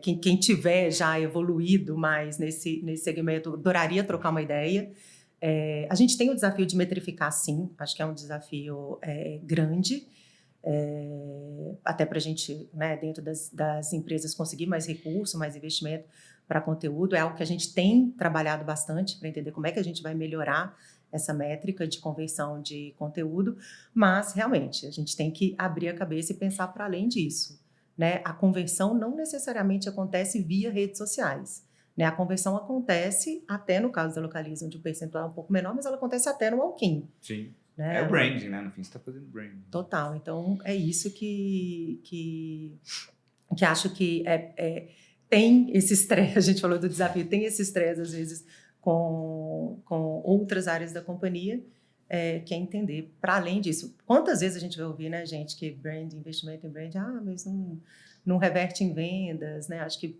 para falar isso, e eu até brinco muito, né, que às vezes a mesma pessoa que está falando isso, mas não reverte em brand, mas é apaixonado por uma marca e só consome aquela marca, né, no outro negócio. Ele fala assim, não, brand não consome. Não, mas olha só o quanto você é apaixonado por determinada marca. Roupa da Lacoste, que só usa Lacoste, só com usa o iPhonezinho Lacoste, dele, né? E você fala, não, branding não converte. Fala, cara, você como consumidor, como shopper, né, olha para além, né, do seu negócio que você está trabalhando e vê o quanto você é apaixonado por algumas marcas. A gente teve uma conversa muito legal com a Renata Castilho, que foi um dos episódios anteriores aqui também, que falamos muito sobre isso também, sobre né, a proporção de investimento e o papel do quanto a gente precisa investir em branding, em performance, pensando em vendas. Lá no caso daquela conversa era bem focado no e-commerce mesmo, e-commerce marketplace, que ela trabalhou muitos anos no Mercado Livre. Inclusive, se você não assistiu esse episódio, vale assistir lá também, porque está muito legal.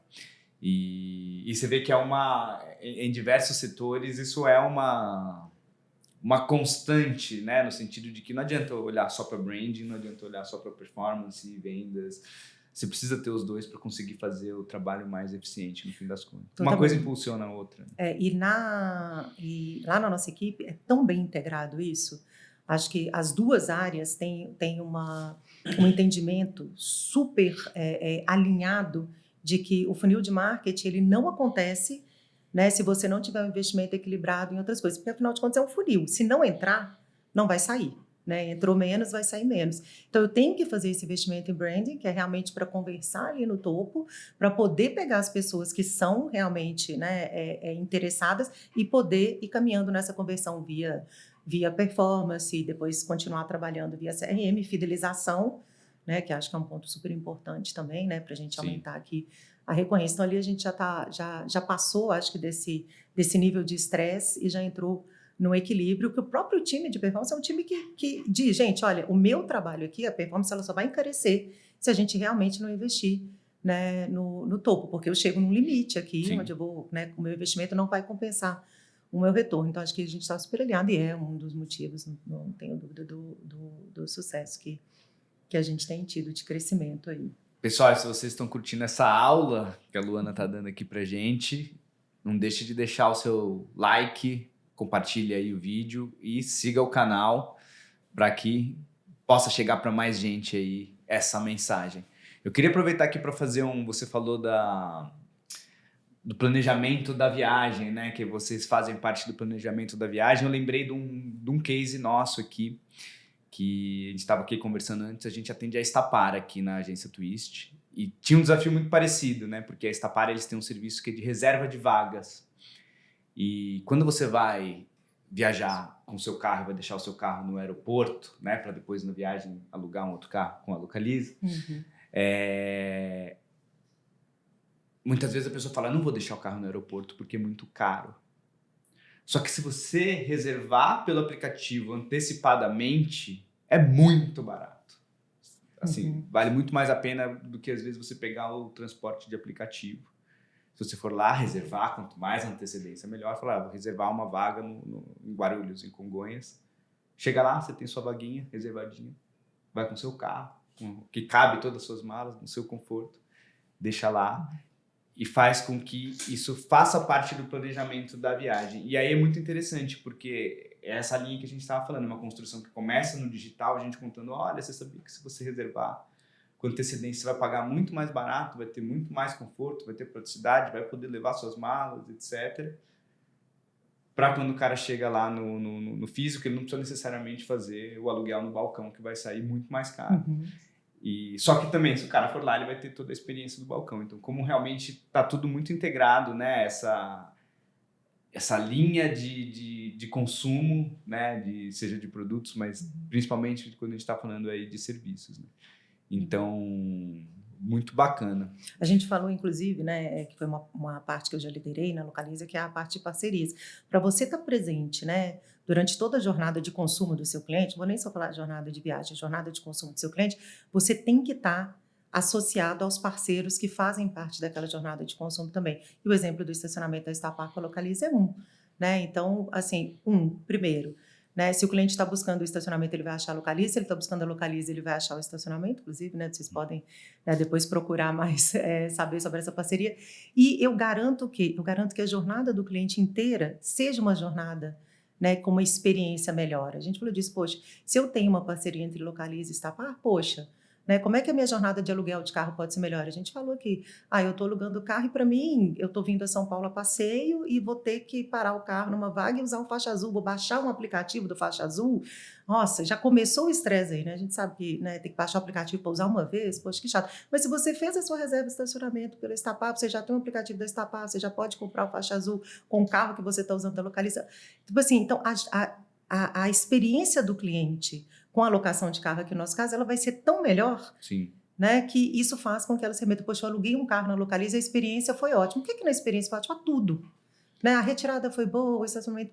Agora, quando um item da sua jornada é ruim, né, isso tende a prejudicar, né, o consumidor tende a mirar no que é ruim, né? Foi tudo perfeito, mas teve uma coisa ruim, por isso que tem que pensar em tudo. De alguma forma, isso, ele pode até dizer assim, poxa, não vou mais andar de carro alugado, da próxima vez vou andar de carro de aplicativo. Por exemplo, que aí eu não tenho esse estresse. Está vendo como cada detalhe da experiência conta muito na futura decisão, né, que o cliente pode ter de recorrência e tudo? Por isso que estar associado aos seus parceiros, até na produção de conteúdo e tudo, estar associado aos seus parceiros que estão na jornada do cliente é super importante. Muito bom. E dentro dessa pauta que a gente estava falando, você tem mais algo que você queira falar ou podemos passar para o próximo aqui? Podemos passar para o próximo. Acho que falei bastante, né? Falo muito. Não, legal. Então, me fala uma coisa aqui, mudando um pouco aqui, já indo para uma coisa mais macro, né? Da sua carreira toda aí, né? De todas as ações que você já fez, tem alguma que você tem mais orgulho, que te marcou, assim, falar, nossa, essa aqui foi uma revolução que a gente fez e isso aqui me dá muito orgulho para compartilhar aqui com a gente. Nossa, tem. Pode ser mais de uma também, vamos lá. Tem um bocado aí. Mas a gente tende a lembrar, acho que às vezes, das mais recentes, né? Agora, né, como parte do rebranding da Localiza, um ponto super importante era redefinir os nossos uniformes. A gente queria trazer o uniforme, gente, até fazendo um paralelo aqui, o uniforme, ele é como a Air France até fez recentemente, né, desfilou os uniformes dela aí desde a década de 50 até agora. A Localiza fez 50 anos e o uniforme sempre foi muito icônico para a Localiza. E ele conta a história da marca, né, da evolução.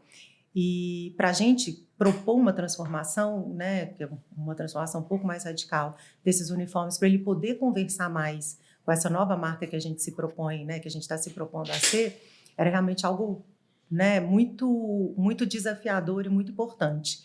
Então, nasceu a ideia da gente fazer um concurso, né, para chamar novos estilistas, né, novos talentos, para desenharem o novo uniforme da Localiza. Então, ele é um concurso que começou aberto, depois ele se restringiu a seis semifinalistas e a 3 finalistas, e que a gente fez o lançamento desse conceito na São Paulo Fashion Week, edição 54, se não me engano. Então, acho que isso foi super bacana, porque a gente trouxe desde o início lá do conceito, poxa, já que é novo, vamos trazer, então, novos nomes, né, desse mercado, e a gente tinha estilistas famosos sendo jurados, né, ajudando a escolher os semifinalistas e os finalistas. A gente tinha veículos de comunicação, como a Estilo de Look também, junto com a gente, e até fazer esse desfile. Então, acho que essa foi uma ação, assim, resgatou um pouco da história que a gente tinha, do orgulho, né, que a nossa equipe, a gente são, né, vamos dizer aí, entre todas as operações que a gente tem, quase 600 aí pontos, né? Então, é muita gente trabalhando, é muita gente trabalhando na ponta. Então, eu acho que resgatou a história, resgatou o orgulho que essas pessoas têm. Teve conexão com o branding, né? Porque o uniforme é uma expressão de marca, definitivamente. Teve esse resgate. E a gente conversou com um segmento que usualmente a gente não conversava, que é o segmento de moda, né? Então, acho que trouxe para a gente também abrir um novo, um universo novo aí de diálogo que é bem importante para a gente. E foi um sucesso, foi lindo o desfile, né? Acho que aprendi muito. Tem vídeo disso aí? Tem vídeo. Vamos passar? Pode passar? Com certeza, Xê. A gente fez, inclusive, tá no vaipormim.com, que eu citei, a gente fez uma websérie, né? Então, tem uma websérie que conta desde a definição, né, lá da abertura do concurso até... E foi super legal, gente. A gente teve semifinalista, por exemplo, que desenhou utilizando inteligência artificial, né? Então, a gente se deparou com tantas coisas no meio do caminho que a gente falou, poxa, que incrível, né? E conta um pouquinho também. E na passarela, a gente teve, né? A gente misturou modelos profissionais, Thelminha, né? Ex-Big Brother desfilou, enfim, entre outros nomes famosos. E a gente também escolheu, né, a gente fez um concurso interno para escolher alguns colaboradores que iam desfilar na passarela. Então, eles tiveram que mandar os vídeos, né, passaram por um treinamento, né, de passarela com um professor renomado também. E aí desfilaram, inclusive um deles virou modelo depois, foi, né, a partir da São Paulo Fashion Week, ele era até estagiário da minha área. E aí ele foi, né, ganhou visibilidade nesse desfile, depois foi convidado para uma agência de modelos, foi contratado por essa agência, e desfilou para marcas legais aí também. Então foi bem bacana, tem a websérie, assistam, tá super legal. E se você achou que o uniforme era só estampar o logo da marca aqui, você tá muito enganado, né? Dá para ir muito além. Vamos passar aqui então agora o vídeo para vocês assistirem, porque acho que vale a pena, porque eu tô curioso, eu não vi ainda, então muito legal. A gente vai ver juntos aqui.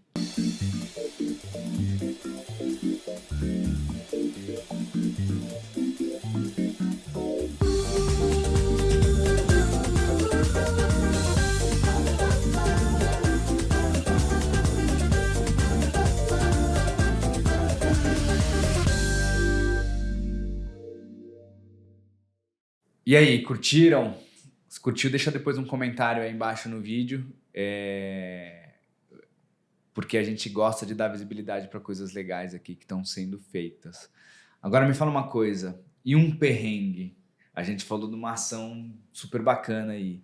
Me conta algum caso, alguma história que teve algum desafio muito grande para superar aí na sua carreira, alguma coisa que não saiu tão bem, mas que depois, um projeto maluco, noites viradas.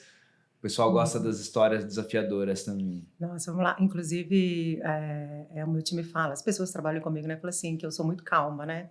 Eu falo, gente, eu não sou calma, é que eu já passei tanto perrengue, né? E a gente sempre dá um jeito. Vai ficando calejado, né? A gente sempre dá um jeito. Nunca, acho que assim, de todos os perrengues, você nunca falou, nossa, realmente esse aqui a gente não conseguiu reverter, né? A gente não conseguiu executar a ação. De um jeito ou de outro, a gente consegue chegar numa solução. Isso vai dando uma maturidade para a gente para conseguir conviver com os perrengues. Mas, olha, citar um super recente, né? Calor infernal que estava fazendo no Brasil inteiro, né? Nos últimos meses, Localiza, apoiadora do Lollapalooza.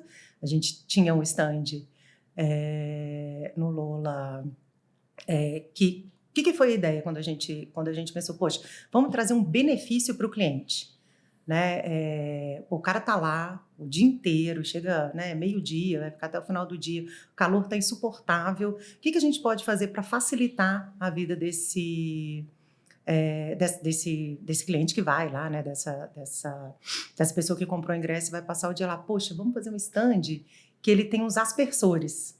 Então, a pessoa vai estar lá no calorzão, ela vai passar como se fosse um lava-jato e vai se refrescar ali naquele stand. Né? Então, muito mais do que estar com a marca presente, eu estou aqui, porque um arquétipo da Localiza é o arquétipo do prestativo. Né? Então, eu facilito a vida do meu cliente. Então, ali estava totalmente, né, integrado com o propósito da marca. O que aconteceu? Foram, assim, um dia antes do Lolo, o que começou? Chuva e frio em São Paulo. Né? E a gente estava ali com o nosso estande totalmente preparado para isso. E foram só os 3 dias, né, gente? Foi a sexta, o sábado, o domingo. Na segunda-feira, hoje já está frio, mas na segunda-feira já deu sol de novo, né? E aí você tem que falar assim, poxa, eu estou com o estande pronto há meses, né? Conceito aprovado há meses, estrutura produzida com antecedência, né? Tudo pronto. E aí o time de trade teve que se deparar com essa situação. O que eu vou fazer para mudar? E aí a gente tem que trazer outros serviços agregados, né? Se a ideia ali é ser o prestativo, né? O que eu vou agregar? Poxa, então eu vou ter o lugar para sentar, entendeu? Vai ser porque quem vai em festival sabe, não tem lugar para sentar, né? Então a gente vai oferecer um lugar de descanso, um lugar para recarregar as baterias, aí eu recarrego o celular, né? Então a gente teve que se virar para realmente continuar estando ali, continuar prestando, né, o serviço capa de chuva, cara, não tenho as capas de chuva personalizadas, mas eu vou distribuir capa de chuva, a viseira, né, que era um dos brindes. Poxa, a viseira era para o sol. Mas vai virar para chuva. Mas a viseira vai virar para chuva. Eu, inclusive, né, estava lá assistindo o show do Titãs no meio da lama, e a viseira foi fundamental, porque estava uma chuvinha fraca, então ela protegia. Então, como é que a gente, em trade, tem que, tipo assim, não dá. O evento vai ter que acontecer, a gente está lá, o investimento foi feito, mas como é que você não desespera? Pelo contrário, você agrega outros ali. No final era super legal, porque a gente tinha um ponto instagramável, a gente tinha uma pessoa lá que já tinha um videozinho pronto, então ela já produzia o vídeo e te enviava ali por airdrop, enfim, diretamente para você postar nas suas redes sociais. Então, enfim, foi um sucesso. Fora isso, a gente tinha outros pontos de encontro, né? Porque qual que era a nossa ideia? Era dizer assim, onde você está? Fulano, onde você está? Estou aqui no ponto de encontro 1 da Localiza, estou no ponto de encontro 2 da Localiza. Então, a gente foi trabalhando isso. Pô, vamos continuar oferecendo, né, conforto para o cliente, porque é isso que a gente se propõe, mas vamos ter que se virar nos 30 e se reinventar aí. E acontece, né, gente? Quem trabalha com trade está sempre, né? Live marketing é um ponto super importante, né? Para o trade, a gente tem que estar. Quem vê evento acontecendo, até falei aqui de São Paulo Fashion Week, quem participou achou que tudo foi maravilhoso, né? Só quem estava por trás é que viu desafios, né? Cada perrengue, né, que a gente passa. Mas o profissional de trade ele tem que estar muito bem preparado para um plano B. Tem sempre que ter um plano B. E a área de trade, né? Se a gente for pensar, é um guarda-chuva aí que abraça muita coisa, né? Você falou do live marketing, né? Você tem desde o merchandising, live marketing, né? Por que não conhece direito o trade aqui, né? Conta pra gente, assim, tudo que tá dentro desse universo trade marketing aí, para tangibilizar um pouco aqui. Acho que é super importante entender o trade como ele o marketing de vendas. É o marketing que fica entre o comercial e a parte de branding, vamos dizer assim, né, lá no topo. Então, o que ele tem que fazer? Ele tem que executar, tangibilizar a estratégia da marca no ponto de contato físico, no ponto de experiência. Então, acho que essa é a principal função do trade. E aí, dentro disso, o que acontece? Poxa, vou falar então de cadeia de distribuição. Se eu tenho que executar a estratégia, vou falar de lançamento de produto, é um item que está muito dentro de trade. Se eu vou fazer um lançamento de produto, esse produto tem que chegar onde? Tem que chegar na ponta. Esse produto tem que chegar na ponta da maneira adequada. Então, o trade vai trabalhar, por exemplo, treinamento da equipe de vendas, que vai vender esse produto para a cadeia de distribuição, da indústria para a cadeia de distribuição. Tem que treinar a cadeia de distribuição, tem que treinar o vendedor lá na ponta. Além do treinamento, o trade tem que ajudar a evoluir as vendas. Então, ele vai trabalhar o quê? Incentivos de vendas. Incentivos de vendas que pegam desde o vendedor da indústria, passando pelo vendedor do canal de distribuição, o vendedor lá do ponto de venda, até o consumidor.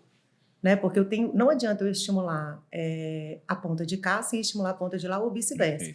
Então, desde uma campanha de um incentivo de vendas que vai levar, né, vai premiar a equipe, até algo que estimule lá na ponta, que são as campanhas de calendário promocional que a gente conhece tanto, que aí podem envolver sorte, podem envolver habilidade, enfim, pode envolver um compre e ganhe, né, direto. Então, tudo isso de calendário, né, promocional e treinamento fica dentro da área de trade. Um outro braço de trade super importante é o braço de merchandising, que a gente falou aqui bem, que é como é que o meu produto está exposto, né, para o meu cliente, como é que ele chega, né, até como é que ele se comporta dentro do ponto de venda. E aí, gente, dentro, né, de merchandising, eu vou ter, por exemplo, outras segmentações como vitrinismo. Né? Então, se eu estou dentro, que é uma disciplina até que requer bastante especialização, porque se eu estou dentro de um varejo de autosserviço, por exemplo, eu vou trabalhar bastante gerenciamento por categoria, exposição, mapeamento de loja, que a gente falou aqui, pontos frios, pontos quentes. Se eu estou dentro de um varejo específico, por exemplo, dentro de um shopping, eu vou trabalhar bastante, né, o vitrinismo para poder atrair esse cliente para dentro da minha operação. Acho que outros, né? Se eu estou dentro de um bar, por exemplo, a gente falou de um restaurante, eu vou ter que trabalhar ali, né, o visual merchandising daquele, que é um ponto super importante, três também, o visual merchandising daquele estabelecimento, a taça que você bebe, né, o cardápio, o avental do vendedor, do garçom. Então, tudo isso está dentro de trade também.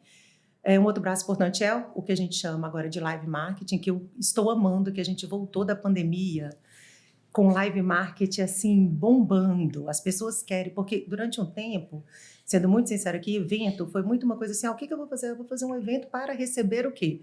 Clientes que são grandes clientes da marca, vou receber aqui a diretoria.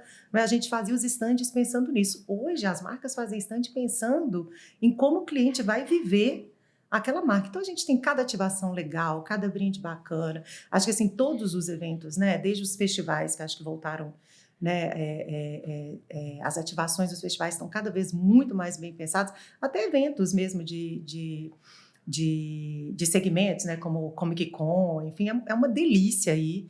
E eles são realmente voltados, né, para essa questão de experimentar e vivenciar as marcas. Então, isso tudo está dentro, né, de trade também. Trade organiza, às vezes, os eventos internos também das companhias, às vezes fica meio dividido com a comunicação, mas as convenções, né, os congressos, enfim, também estão dentro de trade. E essa evolução agora para o varejo digital, né, que tem um braço, tem algumas empresas já que começam a ter um profissional de trade para o digital, né, então eu tenho um profissional de trade ali dentro do e-commerce, por exemplo, né, pensando ali como é que eu vou alavancar as vendas dentro do e-commerce, pensando a promoção dentro do e-commerce, pensando os combos, pensando descrição de produto, organização de categoria. Então, essa foi uma evolução super legal do trade. O trade não ficou parado, né? Ele também se desenvolve para o digital e toda essa parte de experiência, né? Com essa evolução aí do varejo, para o varejo de experiência. Como é que eu vou pensar ali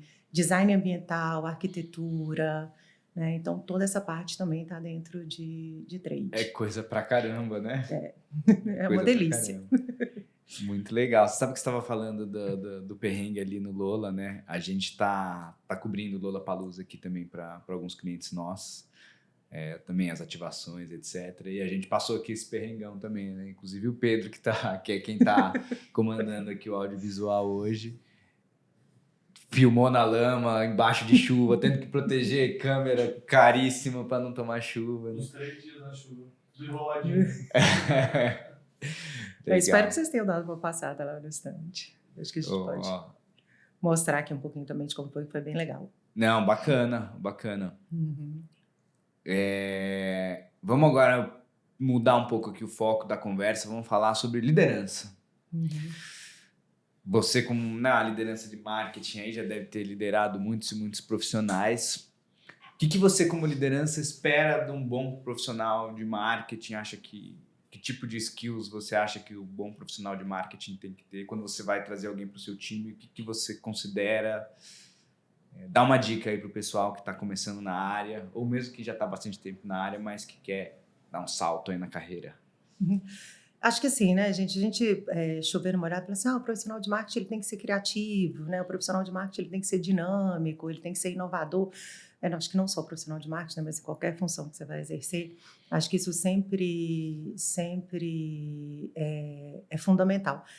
Mas para mim, e eu, assim, né, as pessoas que trabalham comigo sabem que eu bato muito nessa tecla, depois de muito aprendizado, né, e muita evolução, porque a gente, né, cresce aí com o tempo. Eu acho que a principal skill é a capacidade de ser verdadeiramente colaborativo, né? Eu acho que o profissional de marketing ele tem que ser colaborativo no ponto de falar assim, essa ideia não foi minha, mas essa ideia é incrível e eu vou colaborar para que essa ideia seja um sucesso.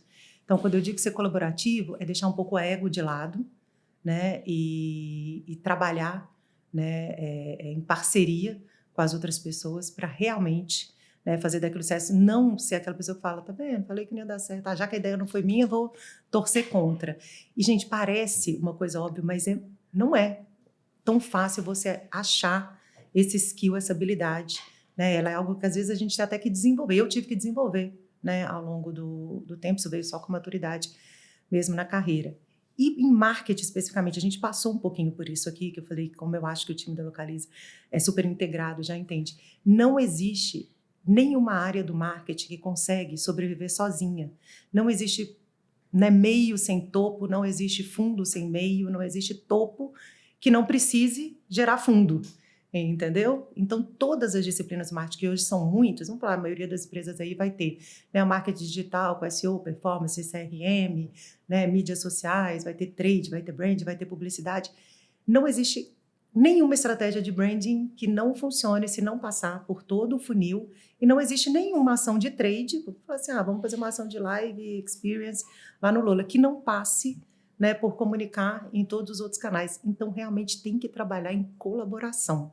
E, principalmente, a colaboração entre marketing e vendas, né? Tem que ser duas áreas que realmente estão muito juntinhas, se entendendo. Porque uma trabalha, né, para outra. Seja lá no ponto de venda, a gente pensando como é que a gente reforça a marca, ou seja, a marca pensando como é que ela reforça, né, as vendas, que no final, né, é o que todo mundo busca. Então, o skill de colaboração. Eu acho que esse é o que o profissional precisa. Que legal, essa é uma resposta diferente de todas que a gente já recebeu aqui, que às vezes tem, né, claro, visões muito parecidas, e a gente compactua muito desse seu olhar. Inclusive, um dos valores nossos aqui na agência é a amizade, justamente que a gente entende que as pessoas aqui têm que trabalhar, elas precisam estar unidas, elas de fato precisam criar relações em prol do projeto e abdicando do ego, que justamente em agência de publicidade é um grande desafio, porque é muito, não, essa é a minha ideia, é a sua ideia ou a minha, não importa, né? É o coletivo que vai trabalhar para entregar o melhor trabalho possível. No final, até a gente como profissional, né? Quando alguém olha, quantas vezes você já não disse assim, o marketing de marca tal é incrível, né? Você fala, nossa, aí quando uma pessoa fala assim, onde você trabalha? Eu trabalho no marketing da empresa tal. Nossa, o marketing dessa empresa é incrível. Ele não está falando se é o time de branding, se é o time de trade, é o marketing, ou né? se é o fulano ou o Beltrano. E você sabe que essa questão de amizade, vou voltar aqui um pouquinho, a Gallup, né, que hoje faz as pesquisas de clima, enfim, e tudo, em algumas empresas pelas quais eu trabalhei, tinha uma pergunta que era assim, se você tem um melhor amigo no trabalho. E lá, né, no passado, eu falava, que essa pergunta, a gente não está aqui para fazer amigos, né? A gente está aqui para trabalhar, entregar resultado. E a Gallup explica, né, por que você faz essa pergunta. Porque quando você tem amigos, você faz mais pelo seu amigo, né? A pessoa, você tem uma carga de energia extra que você dá, né, que você se dedica em função daquela amizade. Sim. E aí eu falo muito com o meu time, e eles não, né, eles vão escrever aqui, que não é mentira, que eu falo assim, realmente nós não estamos aqui para ser amigos, a gente está aqui para trabalhar, mas se a gente puder trabalhar com amigos, gente, é maravilhoso, né? É incrível, com certeza a gente vai entregar muito mais, né? E eu tenho, né, o privilégio de hoje ter grandes amigos. E a coisa de não querer deixar na mão, né? Porque quando você está trabalhando com uma pessoa que você não gosta, fiz a minha parte aqui, agora não é problema meu mais. Né? Agora, se você está no... eu entreguei, né? Meu prazo eu entreguei, foi fulano. Vamos fazer juntos aqui. Exatamente. Ter um melhor amigo no trabalho, gente, ter amigos no trabalho, com certeza faz com que a entrega seja melhor. Quer dizer que se você não é amigo, você não vai entregar? Não. Mas se você tiver, a probabilidade que você entregue mais, e claro, né, mas de uma forma mais divertida, mais prazerosa, né, é muito maior. Eu prezo muito por isso. Muito, muito bom. E indo na linha de liderança aí dos seus parceiros, né? O que você espera? E aí essa eu gosto de dizer que é a parte que eu aprendo mais aqui do podcast. O que você espera de uma agência, de uma produtora, de pessoas, de equipes, né, externas que ajudam você e ajudaram aí ao longo da sua trajetória, né? Os do's and don'ts que você acha que deve se considerar ali. Eu acho que o principal é entender muito do negócio do cliente. Eu sei que não é fácil, porque uma agência tem muitos clientes. E nem sempre ela é especializada num determinado segmento.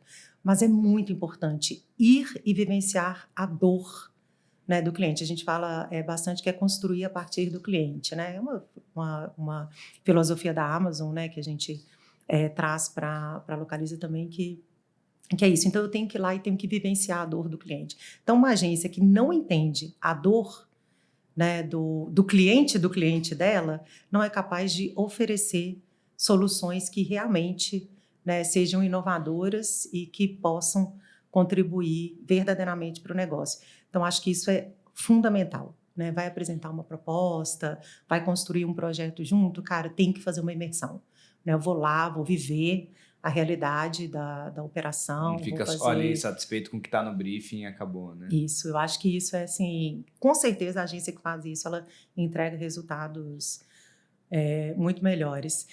E saber lidar, né, que eu falei dos and don'ts, né?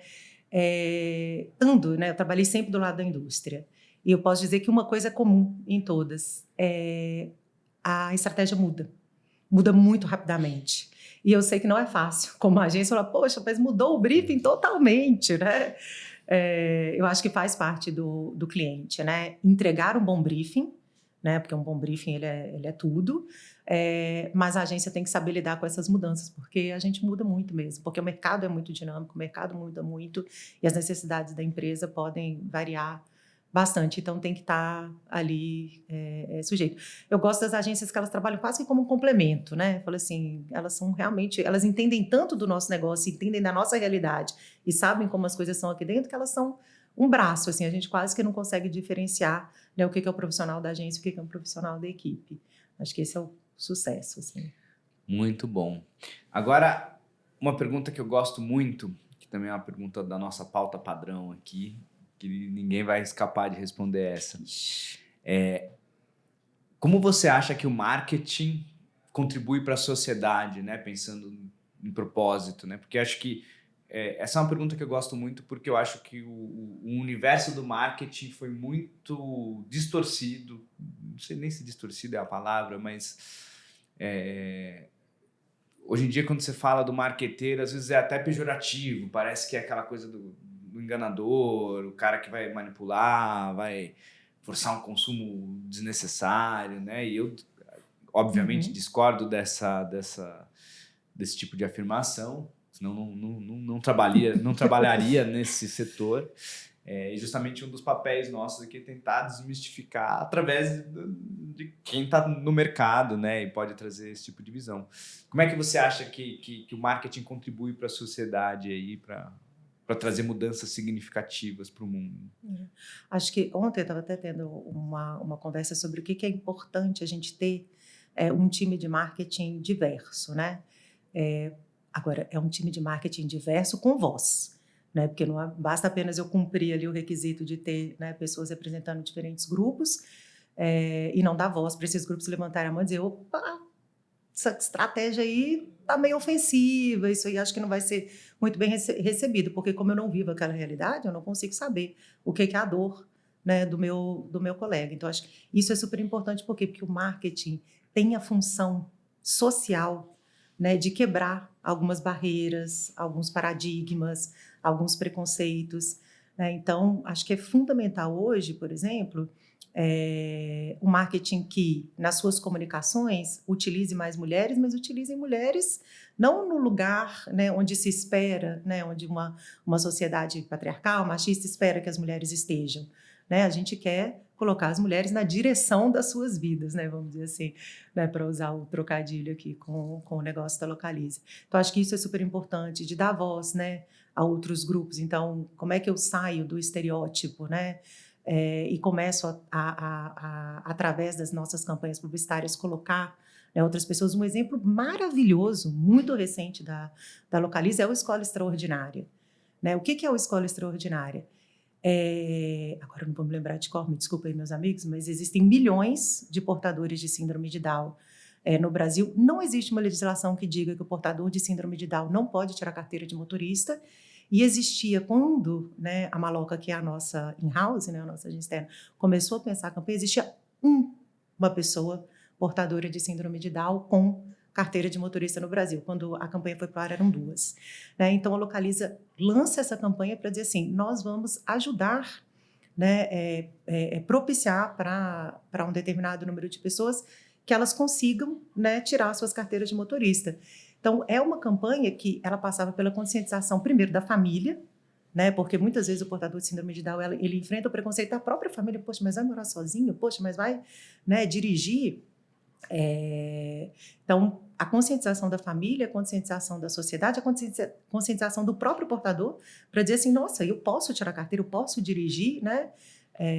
E das autoescolas, para ter os profissionais, né, especializados para poderem ministrar as aulas, enfim, tudo e ajudar. E a Localiza fez esse processo. A gente está produzindo também uma websérie super legal, que depois vai contar um pouquinho, né, do processo todo de tirar, né, a carta de motorista aí desses portadores de síndrome de Down. Mas olha como é que o marketing pode contribuir demais para a sociedade, né? Então, acho que a gente tem essa responsabilidade de realmente quebrar barreiras, quebrar estereótipos e criar um mundo melhor para todo mundo. E, igual eu digo, sempre partindo da necessidade do cliente. Porque essa coisa de o marketing vende, né, vende as coisas que a gente não precisa, vende as coisas que a gente não quer. Não, gente, a gente vende aquilo que é necessidade do cliente. Às vezes ele não sabia que ele precisava daquilo, né? Mas o que o marketing faz é suprir, né, através do desenvolvimento de produto, que também é uma disciplina do marketing, suprir essa sua necessidade de te entregar aquilo que traz mais conforto, enfim, para a sua vida. Então, eu acho que o marketing, ele não só pode, como ele deve ser transformador. O próprio exemplo que você deu das gôndolas, né, de como tem todo um estudo para facilitar a vida da pessoa dentro de um supermercado. Imagina quanto tempo a pessoa ganha ali. Você vai no mercado, às vezes no mercadinho de praia, né, que você não acha nada, é aquela bagunça, é aquele estresse e tudo confuso, tudo bagunçado, né, e né, dentro de um trabalho onde você está ali organizando isso, tornando a vida do consumidor mais fácil, né? Você está tornando fluida, a sociedade, né, melhor como um todo, né? De certa forma. Eu acho que muito dos avanços da sociedade vieram a partir do marketing nessa ânsia de resolver dores do consumidor, que eu acho que é um papel muito fundamental do marketing. Total. E as grandes, né, campanhas de marketing, os produtos, enfim, tudo aquilo que a gente viu como grande sucesso são esses que realmente resolvem as dores da sociedade. Vou dizer que não existiram campanhas, né, que vendiam produtos, né, ou que lá no passado fugiram um pouco do tom. Claro que existiram, né, mas cada vez mais o marketing entende a sua responsabilidade, né, como transformador da sociedade, tem essa consciência e aplica essa consciência. Falando de presente e de futuro, né? Acho que esse estigma tem alguma coisinha do passado, mas, né, hoje o profissional de marketing é um profissional extremamente consciente, né, da capacidade dele de transformar. Muito bom. Falando de futuro, então, já que você trouxe o futuro aqui, que já ia ser a próxima pergunta mesmo. Você falou lá que na Unilever o pessoal tinha um trabalho de estudo que eles conseguiram prever 15 anos para frente ali o que aconteceu e aconteceu, né? Agora, sem grandes estudos aqui, baseado em percepção, eu gosto de chamar de momento bola de cristal, né? O que você imagina para o futuro? E pode ser uns 15 anos, acho que é bem adequado, né? O que você acha que vai acontecer do ponto de vista de mudança de comportamento ou de estratégia? ou de comportamento, no sentido também de varejo físico, digital? Para onde você acha que a gente está caminhando aí para os próximos anos? Se tivesse que adivinhar, né? Porque se a gente soubesse de fato, tava todo mundo rico, né? A gente jogava na Mega Sena lá e ganhava, mas o que acha que dá para a gente inferir baseado no que temos de informação hoje? Eu acho que a tendência, né, do varejo digital, ela é irreversível, né? Não tem, ela foi muito acelerada na pandemia, mas ela vai continuar. Então isso não tem mais volta. Então cada vez mais o varejo físico vai deixar de existir de jeito nenhum.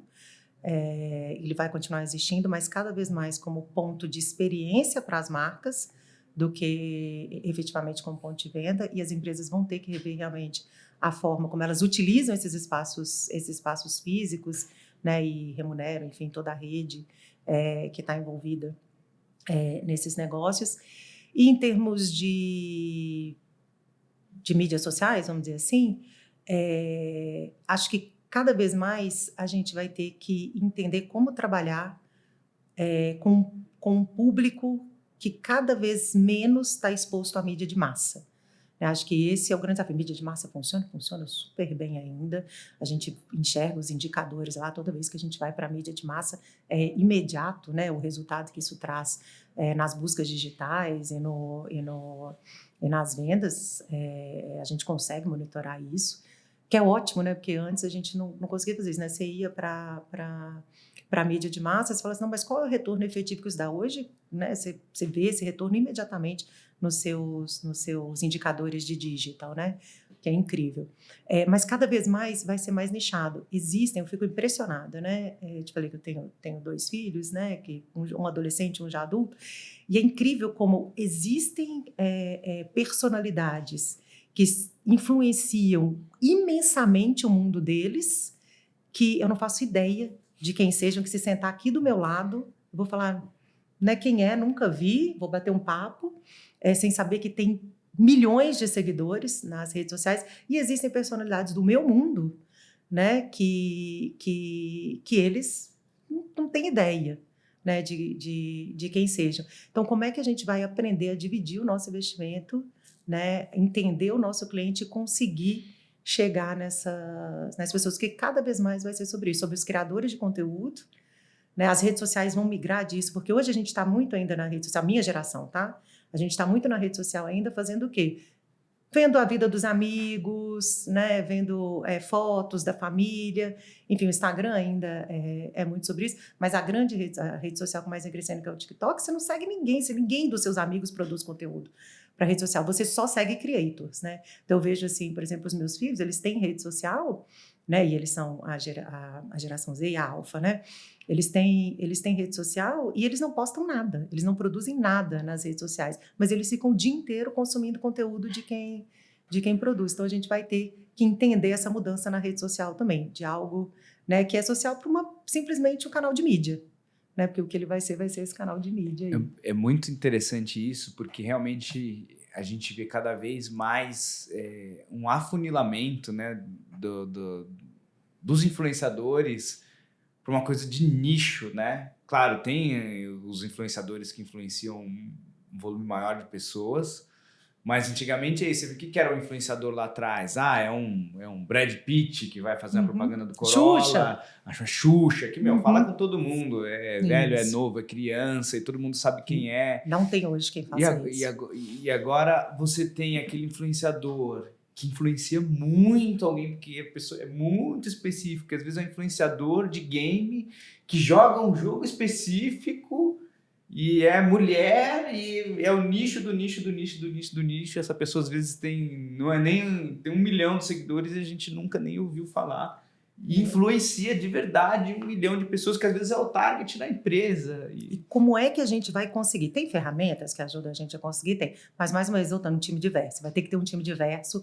Sim, porque se você sentar com esse time diverso... Eu falo porque, como eu passei por diversos segmentos, tem influenciadores, por exemplo, que eram extremamente fortes, né, no mundo de cosméticos, maquiagem, enfim, tal, que era o meu universo antes, com a The Body Shop, com a Natura, que... milhões e milhões de seguidores que hoje no universo que eu estou ninguém nunca ouviu falar, né? Então o que a gente vai ter que entender? A gente vai ter que entender também que tipo de conteúdo, o que é o lifestyle desse novo, né, desse futuro cliente, para poder falar sobre isso. Localiza, por exemplo, você vai falar assim, às vezes você vai ver conteúdo da Localiza que é sobre gastronomia. Né? Você vai ver lá, é o conteúdo ensinando a fazer uma receita regional. Não fala de carro, não tem carro em momento nenhum. Localiza está louco? Por que ela produz esse conteúdo? Porque eu chego em quem gosta de gastronomia. Quem gosta de gastronomia gosta de viajar. Sim. Né? Quem gosta de gastronomia tem o lifestyle que é o lifestyle de quem aluga carro, de quem assina carro, enfim. Né? Por quê? Porque a gente identificou isso. Então, às vezes, eu vou produzir esse tipo de conteúdo. É a história do Guia Michelin, né? Como falando, como que o maior premiação da gastronomia é de uma empresa de pneu? Qual que é a lógica disso? Por quê? Porque ele começou com isso, né? As estrelas eram mais ou menos assim. O que valia a pena? O que estava na minha estrada e vale a pena parar, até o que vale eu deslocar, né?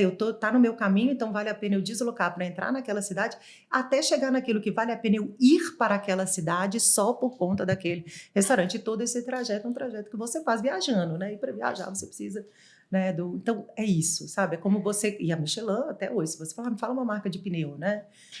Acho que com certeza esse investimento deles no Guia Michelin faz toda a diferença para você, como a Pirelli com o calendário, enfim.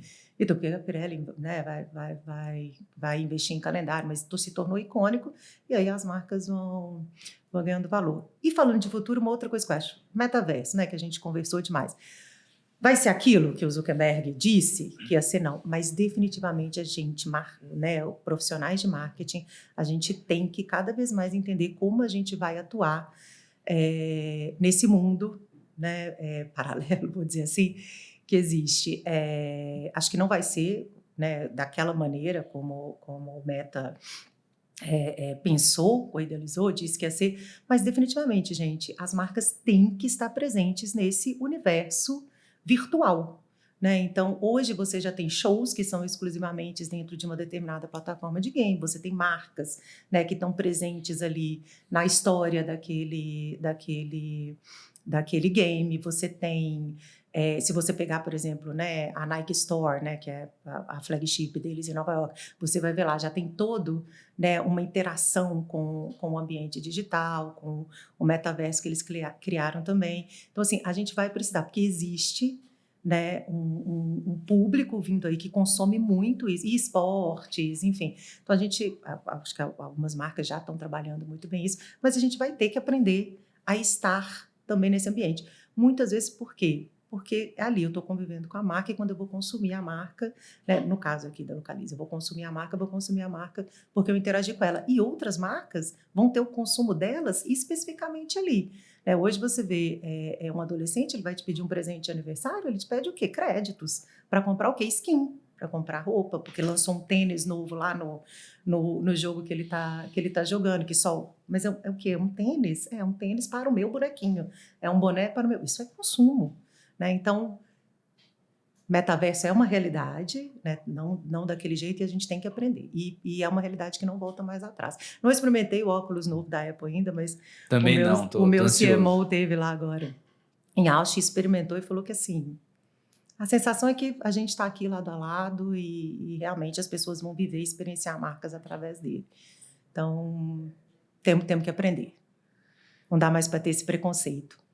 Né? Porque eu acho que, né, as gerações um pouco mais, né, os 40 mais assim, da minha idade, tem um pouco de preconceito, né? Mas não, a gente vai ter que aprender e vai ter que trabalhar nele. Agora, para a gente encerrar, a última pergunta. Se você pudesse pegar tudo que você aprendeu, né, ao longo da sua carreira, todas as suas experiências profissionais, acadêmicas, tivesse que pegar um único ensinamento para passar para o pessoal que está aqui para deixar. Um só vale um. Nossa. Difícil, essa é a pergunta difícil mesmo. Acho que... Falar um pouco, então, de sucesso profissional, né? É dizer que a gente só consegue as coisas, né, os resultados, entregar resultado através de pessoas. Né? Então, o maior desafio hoje na vida profissional, seja ele liderança ou não, é lidar com pessoas. Né? E pessoas de idades diferentes, de gêneros diferentes, de raças e cores diferentes, né? Realmente essa diversidade, porque o profissional de marketing não tem como, né, entregar resultados se ele não for, né, sobre pessoas, assim, acho que esse... E é muito difícil lidar com pessoas, né? Você fala assim, qualquer coisa mais difícil que tem é a gente lidar, né, com pessoas. Então, acho que é essa habilidade que a gente mais tem que desenvolver. Conhecer, entender e entregar, né, via pessoas para pessoas. Muito bom. E quem quiser ouvir mais da Luana, onde que te encontra? Instagram, LinkedIn? Você tem Tô no LinkedIn. algum canal? No LinkedIn é onde eu coloco mais assim, sobre o que eu tenho aprendido e compartilho lá os meus pensamentos e os meus conhecimentos. Então, Aí me segue busca lá, Luana Kemi mesmo.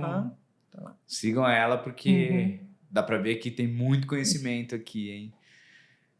Muito obrigado. Obrigada a vocês pelo convite, adorei. Pela participação, realmente. Eu também adorei. Doeu menos do que eu achei que ia doer, tava muito nervosa. Ela tava um pouco ansiosa, eu falei nada, vai ser um bate-papo super tranquilo e no fim flui sempre muito bem. Foi ótimo, adorei, vários insights que a gente sai sempre com a cabeça explodindo, a gente aprende muito, né? Espero que você tenha aprendido muito aí também. Não esqueça de deixar a sua curtida aí, de compartilhar, de se inscrever no canal para ajudar a gente e para fazer com que esse conteúdo incrível chegue para mais pessoas. Obrigado por assistir, obrigado pela participação. Obrigada a vocês. Até a próxima. Até a próxima. Se tem alguma coisa que eu falei que não concorda, vamos discutir, estou 100% Desce nos comentários aberta. lá, hein? Se tem algo que eu deixei de falar também, vamos conversar mais. Se tem, né, quer trocar uma ideia, acho que eu gostaria muito de ouvir o que o pessoal achou aqui. Muito bom. Deixem os comentários, então. Obrigada. Até a próxima. Até a próxima.